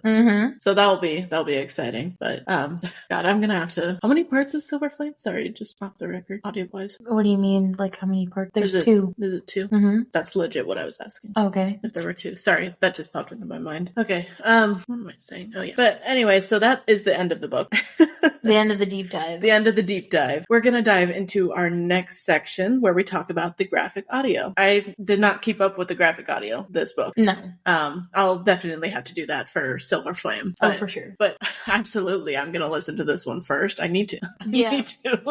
It's a doozy, I'll tell you that. I mean, yeah, from all your notes from the other episodes, absolutely. So let me hear how this one ends. Well, they also they put more thought into this because it was so short. So there was more details that they could put into it because it was just one technically big. Because usually in the graphic audio, there's 2 parts, and this one only had 1 part because it wasn't long. Right. So, it was wild. I loved it. I also got to see more of the other characters, so I was fun with that. So yeah, we go back to chapter 20 at the beginning of the onslaught with Nesta. Again, I'm trying to keep it short again in terms of not bringing up every single moment because just listen to the graphic audio, just totally, again, plugging them. They did such a great job with this. Yeah. But the hit moments, I loved the moment of pause with Amren's comment because you could feel the tension because again, you got the them talking beforehand and then all of a sudden this dead ass silence, almost like a pin could drop. And Amren's comment about Nesta. The comment about how she's like, I can see her bony ass through that dress. And Amren being completely funny about it. And then this tense moment and then nice earrings. And then the level of that came out of everybody was funny. And I did mention in the deep dive itself about that Amren moment seeing Elaine take the shot of liquor. I didn't notice that until I heard Amren scoff because it was a funny moment of of Amber scoffing and Elaine drinking the liquor, and I was like, wait, what happened? And then I backed up and I was like, oh, I didn't even notice that. I think I did, I just didn't care before. And it was specifically when, what was the line? It was something like, and this one's for you, Nesta. Oh my god, the Elaine innocentness of being like, oh my god, this one's for you, and then being all of a sudden happy with her after apparently a scene where Elaine got so mad at her, she was like, I don't care if she comes. Right? Was so what the hell happened? Brain numbing and made me throw up a little bit. I was like, I literally made that sound when I listened. What the fuck is this? She's inconsistent. Yes. It's the inconsistent. But also, Karina, great job of making me hate that for sure. Yeah, props anytime an actor makes you hate a character. She totally played that up too. I could totally tell. I wonder if she actually likes Elaine. Maybe she doesn't. I don't know. But I also love the sound of the wrapping paper. I'm not gonna lie. I loved when they were opening shit because it was like, okay, now again we're getting the full immersion of them opening it. And even Amren's kiss on the cheek was cute. It was kind of like a very much a mwah. Like you could even hear it because she totally played it up. I'm going to Anthony and Melody, you do not know how much I'm gonna miss your guys' narration going forward. I love Colleen, don't get me wrong, but I'm so much gonna miss your guys' narration because I'm going to miss hearing your voices over and over again. And again, you can listen to them in other graphic audios, like Melody does Crave, right? So she continues pushing through that. So I can hear them other places, but I'm gonna miss them as Feyre and Rhys. Again, they're not disappearing, but also we're not gonna get their perspective again. Yeah, so not their narration, just their dialogue. Yeah. So, oh my god, the Anthony moment of "you're beautiful." I literally said out loud, I was like, Jesus Christ. Always don't do that to me. You sounded like your mother right there. I know. That's why I said it. Oh my god, I know I sound like her. I sound like her, especially when I'm saying that. Yeah. Specifically. My mom says that a lot. And then I loved Amren squealing at Rhys's gifts because she was like, like we never see Amren be very girly. Yeah. And so when you get a moment of her being girly, it's funny. And then of course, when Azrael gets his gift and he full on belly laughs and he has this big thank you. It's almost like he's breathless when he's talking. And it's like, this will be invaluable. And it was like that had more of a sexual tone than like I took it. So much more sexy tone than it was supposed to think I have. I think I even said that backwards. I am totally mind wrapped. Yeah, when I listen to it, it'll certainly be. Like, you're invaluable. Yeah, I am. Oh, wait, that's not what you said. Also, we never get to hear him laugh. Hearing Sean laugh was really pretty. You have a nice laugh, Sean. And then, of course, I liked, because it was at the end, I think, it was the tense music during the pause of the 30 minutes later, and then Nesta gets up, and I liked this sort of wrapping up to tense music, because we're getting to an intense scene, right? Right. And then, of course, hearing Cassian kind of by, it's like, oh, shit. Oh my god, their scene. Jesus. Love some more Colleen Delaney. I think she did this really well. I think she did what I said in the deep dive. Cassian's very much, you heard John's voice. You know, you're going to want this one. And then hearing Colleen's very insecure, like, well, I hope she does. Very insecure. I think they played off that really well. Especially with them being different actors and everything. Yeah. We've heard this tense music before, and I don't know where to place it. I don't remember where we've heard it a lot, where it's this very tense, but it's also tense romantic. I could even imagine it being during like after, I don't know why I'm specific. I have no idea. I could look back and see if it is. And if it is, hell on me for being spot on with these graphic audios. But it was specifically after the Court of Nightmare scene, when they're at the lake and Rhys and Feyre are having their encounter, and it's this very tense romantic encounter. Totally was the same music, I think. I can see that. They are kind of similar. Yeah, it was a tense romantic music that we've definitely heard in the graphic before. So I was like, I also liked hearing the wind, because that set up the very whirlwind conversation up, you know? And it was like, ooh, okay. So we're clever sound play. Bussing by as well. It's like, because we're going against a current sort of thing. Sorry, I already said that. I will say, when I read this scene for the bajillionth time before ever hearing the graphic audio, I thought Nesta would be more yelly. Like, stop it, let go. You know, I thought it would be more aggressive, but I like how Natalie played it. I like how there was more build up to it than what I thought. I think Natalie did a spot on job for Nesta throughout everything, because there were times where I thought Nesta would go higher for something, when I think then Natalie went lower with it. It's like, okay. Kind of like keeping, in a way, the matureness of Nesta. Nesta. Except, you know, she's kind of being immature in this moment, but. I think the only time where she ever got, like, feral was like, stop trying to bring me into your little life or whatever, and he said something about a wounded animal. I think that was the only time that she ever really sounded verbally yelly. Right. So I think I liked how she, and I didn't buy the excuse this time. I think Natalie played that excuse thing I brought up where she said, well, you brought me into this world of yours. She said it so weak. Like, that's why I brought it up in the main. As if I was clearly she didn't believe it. She's like, you brought me into this world of yours. Like, why should I try? Like, it's almost like she even gave up on the excuse. Right. As if it was just habit for her to say it. Like, she didn't even buy it either. Yeah. And also, honestly, it was going to give me shivers. I loved Cassian getting more heated. He definitely got more yelly than I thought that Cassian would get. Because I thought he was getting heated, but I didn't think he was getting. But it also makes sense because he was getting more emotional in the scene than she was. Yeah. She wasn't really getting emotional. And so that, honestly, it makes sense. And I liked the way it was played. And then, the go home, Cassian. The give upness and the power of that, of just go home, was, I was like, dang, okay. It's over. The conversation's over. And I loved hearing the ice reform when he threw it. Like, That's pretty cold for the ice to reform that quickly. Yeah, it was kind of like up on it. Yeah. I also think it's magic. Probably. I would assume. And then Nesta's section of okay. There was one thing I didn't write in here that I totally remembered when deep diving. There was dialogue where it's in between where, you know, she says go home and he's like waiting for her to spit at him and he is panting hot. Cassian's just like deep breathing. He's waiting for it. He's like, come on, bring it. Bring it on. Panting, and I was like, okay.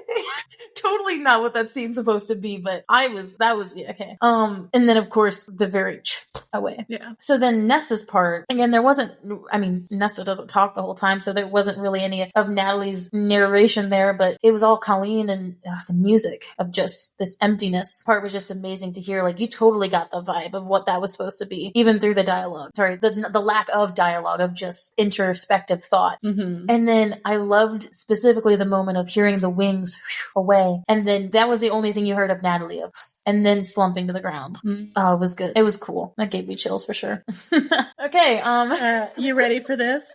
You ready to get hyped? And then chapter 22, the sex scene. I could go on and on about how I think Melody and Anthony are such good chemistry. I'm surprised your graphic audio notes are so short. They look so small on the screen. Yeah. I toned myself down because I know that I've talked about their sex scenes before, but I will say, funny for two people to have so much chemistry, but they've never been in a room together.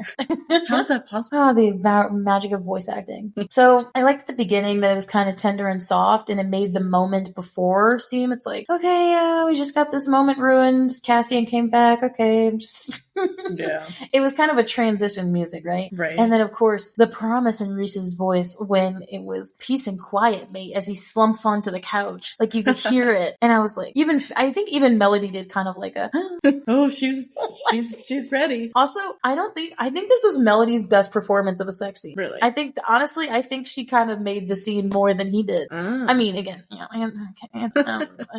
okay. But I think Melody did a really good job here. I think she outdid herself with this one. It's hard to do this. It's hard to do this. And hearing him talk about his mom, it's like, you didn't know? It's like, you could even hear Anthony's voice break too when he was like, about, you know, when I was a boy. It's like, God damn it, when he starts out like that, I'm gonna cry. And then him saying, she would have loved you. Like, hearing him break, she would have loved you. Oh, yes. Also, random thing. I like how we can hear the fire in the background, like, because he kind of made a fire start going, and we can hear it in the background. And then of course Reese getting softer at the insignia scene at changing. He's just like, that's his insignia. Are you sure? Yes, bitch. I'm sure I want to do this. I also, oh my God, I think actually the best moment besides the sex in this chapter was how Anthony got so scared but also excited at the mention of the kid when she puts it into his mind. He's like, you can hear Anthony going like shaking, and he's like, beyond measure. It was so pretty. And then honestly, Melody's narration was such a fucking mood. I'm not gonna lie. It's almost like even she was being like, yeah, this would be hot. Like, I could tell through her. That's why I think the narration was spot on, because it's how I would have reacted to a scene. Just like, and somehow we winnowed up against the door frame. And it was like, even breathless in the narration, even before that she's never really done that before. That's why I think she just outdid herself, because it was even Melody / Feyre was getting swept off her feet by this moment. Yeah. Okay. The one line that totally was like, made my brain stop working was, he started out really soft. He's like, do you want the wall the whole time, or do you want us to finish there? And I was like, that's a lot of aggression that I want at me. Sounds like you want to finish there. It was so wild. I was like, holy shit, alright. I was like, fucking face red, sitting there just listening to this shit. Also, my dad said that he was listening to this on the laundromat, and I'm like, Daddy, what did you do? Yeah, he said specifically he was folding clothes while he was listening to this. I could not. But also, he's a guy, he's like, yeah, I just made it through. I mean, hey, listen when you have time. Yeah, and we'll listen to what his thoughts were. But I loved every moment of him when he'd said, you know, I think about this all the time. He was very breathless. It was very desperate. It was very well done. Mm-hmm. And honestly, I think the funniest thing about the wall sex was the fact that you could hear the wall. Like, every time he like would thrust up, there was a level of like, okay, bam, hit the wall. And then like, you could hear the pictures and the glass breaking and everything. I love that. And then, the deepness of him. You like to watch. Like, there was a level of deviousness in his voice, and then he's just like, you want to watch me? Oh, it was like, girl, okay, made me stop understanding sentences. You're only picturing it. Oh yeah, for sure. That's what you're supposed to feel. That's true. And honestly, the graphic audio made the powers thing seem more understanding. Like, I understand it a little bit more, because you heard the fire and the ice and whatever, and that the powers were kind of intermingling together and stuff. Like, it made me understand it a little bit more. Because I remember the first time I was reading this, I was like, how is this? I mean, okay, go for it. Go wild. How is this possible? But it made more sense, because I think they could do that in an audio, not like in a reading. Right. And then got the music, and then Reese's monologue when he's taking her to the cabin, or sorry, not the cabin, sorry, to the river house. Mm-hmm. And he's like, he elongated it so much. Anthony did such a good job of he's like, make an estate, or, make a ring for the Illyrian babies, make a library for Amber. And he's like, make it with a nursery. And I'm like, Anthony, I'm gonna miss you so much. That's sweet. I want to hear. I'm gonna miss his narration so bad. Please, can there be mini chapters for them, please, so that they can narrate more? I hope so. I hope. See, they can become the mini chapters, Yeah. They make it in third person, then they can have mini chapters to themselves. Yeah. But that was pretty good. And then I think chapter 23 with Reese going back to Tamlin's court. I mean, Reese's POV in general, I'm just gonna miss, because it just is so much darker, and I've always said that, and it stays consistent over every episode. Every time it gets into his POV, it's always darker and deeper than his normal voice. Mm-hmm. And it's like, I like the consistency. And I loved hearing the memory of Lucian's words, not only because I love Gabriel, but I like the effect of the reverb of just like, your mate should have known better to kick it down. Like, it's more impactful because Reese did know how Lucian said it. Yeah. And he heard him say it because of the Daemoni gifts. Right. So he knew it and heard it. Similar to how back then it was like there you are, I've been looking for you, how that was echoey. Yeah, so all those are so sweet. And then, Henry, baby. Oh my god, he sounded so much worse than the first time. And I thought the first time was bad. This time it just got way worse, because the first thing he says is, do you think she'll forgive me? And I was like, again, Henry is such a fun-loving guy. To hear him sound like this is so sad. Oh my god. And so it even hurt me before I knew who Henry was. Because it's just, and weirdly enough, I loved the sound, hearing the process of Reese using his powers on the elk. Like, you just heard like this rip of skin and just, and then like all the blood fall on the floor. I was like, okay, so we're getting the whole, this is what I meant about the details, okay? Yeah. They didn't have a whole book with 2 parts to have to deal with shit. Yeah. So they did everything under the sun. Yeah. In terms of audio. And you can hear it getting chopped up, and then you can hear the fire lighting, and you can hear it on the stove, and it's like, eat, Tamlin. How would you want to bet he didn't actually eat? Do you think he did? I feel like he did, but like only after it had gotten cold. Because my perspective was he ate the one Rhysand gave him, but not anything else. He only ate the thing he was offered, and then he just left the rest of it. Maybe. But of course, then we get to Morgan's chapter for 24. Again, there wasn't necessarily much dialogue in this. We didn't really hear Amanda. I mean, very little. I just liked how it was very soothing and smooth of Colleen's narration. I think that's what makes her a good narrator for these books. And as a good third POV, I really want her to also do the third person for Throne of Glass. And if she's not going to be this omniscient. I just now think of her as this omniscient third presence in the SJM universe, of her being the one that's looking over all these worlds, because that's my headcanon now. Because she's the one who does the Crescent City books, and that's all 3 POV. And so I want it to be the case of her doing Throne of Glass, because then that means that would tie it all together. Tie together, yeah. And then really, the only thing that really made me write a note was hearing Amanda talk with the horse and hearing it neigh and hearing the hoof beats, because we haven't really seen many horses, right? So it was nice hearing like the horses. I've never had a horse, but I do like the idea of the horses. And then chapter 25, the little chapter of Feyre's. I loved Rosina's casual, still tone. She's like, happy solstice. Like, she's just so casual. Just so lay casual, and I love it. And I love her actor. Like, it's perfect for that character. Yeah. And then, of course, the surreal reverb moment that legit, and I'm not going to lie, I don't really cry at a lot of things, but that almost made me tear up when I was writing the notes. I know I will. Because hearing it say, and hearing the actual surreal voice say it, leave the place a better world than we were found, and I was like, oh, no, please. And then for chapter 26, Rhys is the last POV at the Illyrian camp. There was one specific moment where one of the girls fell or something, or it was something about them training. I don't necessarily remember, but you could just hear Cassian hiss. He's like, ouch. It's almost like it totally gave me that thing of like, I want to get in there and teach them, because I feel like they're getting taught wrong. Right. But at least they're training, I guess. Yeah, it's better than nothing. And then I loved the little moment of Cass standing up as like a cool male when Rhys and Azrael were like, accidents happen, you know? And then he's just like, no, if he wants, his punk ass wants to come face me, he can face me. And I'm like, that's my boy. Sweet Cass. It's him. When talking about disemboweling somebody. Casual things. Hot, And then Feyre, chapter 27. I loved the 1 month later and you hear the bells toll. It very much gives me Christmas vibes of like, oh my God, the kids are coming, And honestly, I'm not, you know how sometimes me with children, like I said, but hearing these children are actually very cute. It was very school ground level of, oh my God, laughing, all the children rushing giggling. in. Yeah. And there was only 10 of them. But it totally felt like that. And the whole Rosina and Feyre thing of them at the beginning where they were like, oh my God, are they going to come? Doing that was such a mood. That's how I feel. Because I felt that way at an event before. Yeah. So I knew exactly how they were feeling. Total mood. And then, of course, the last but not least of chapters, chapter 28. This is how much I will miss. Again, they're not dead. That's not what I'm saying. But again, I will miss their moments specifically together because we're not going to focus on them anymore. But I do love both of them laughing together. Hearing Rhys come in and then them walking out and then them having a cute moment, or not even, I think it was in the studio when they were laughing at the boy.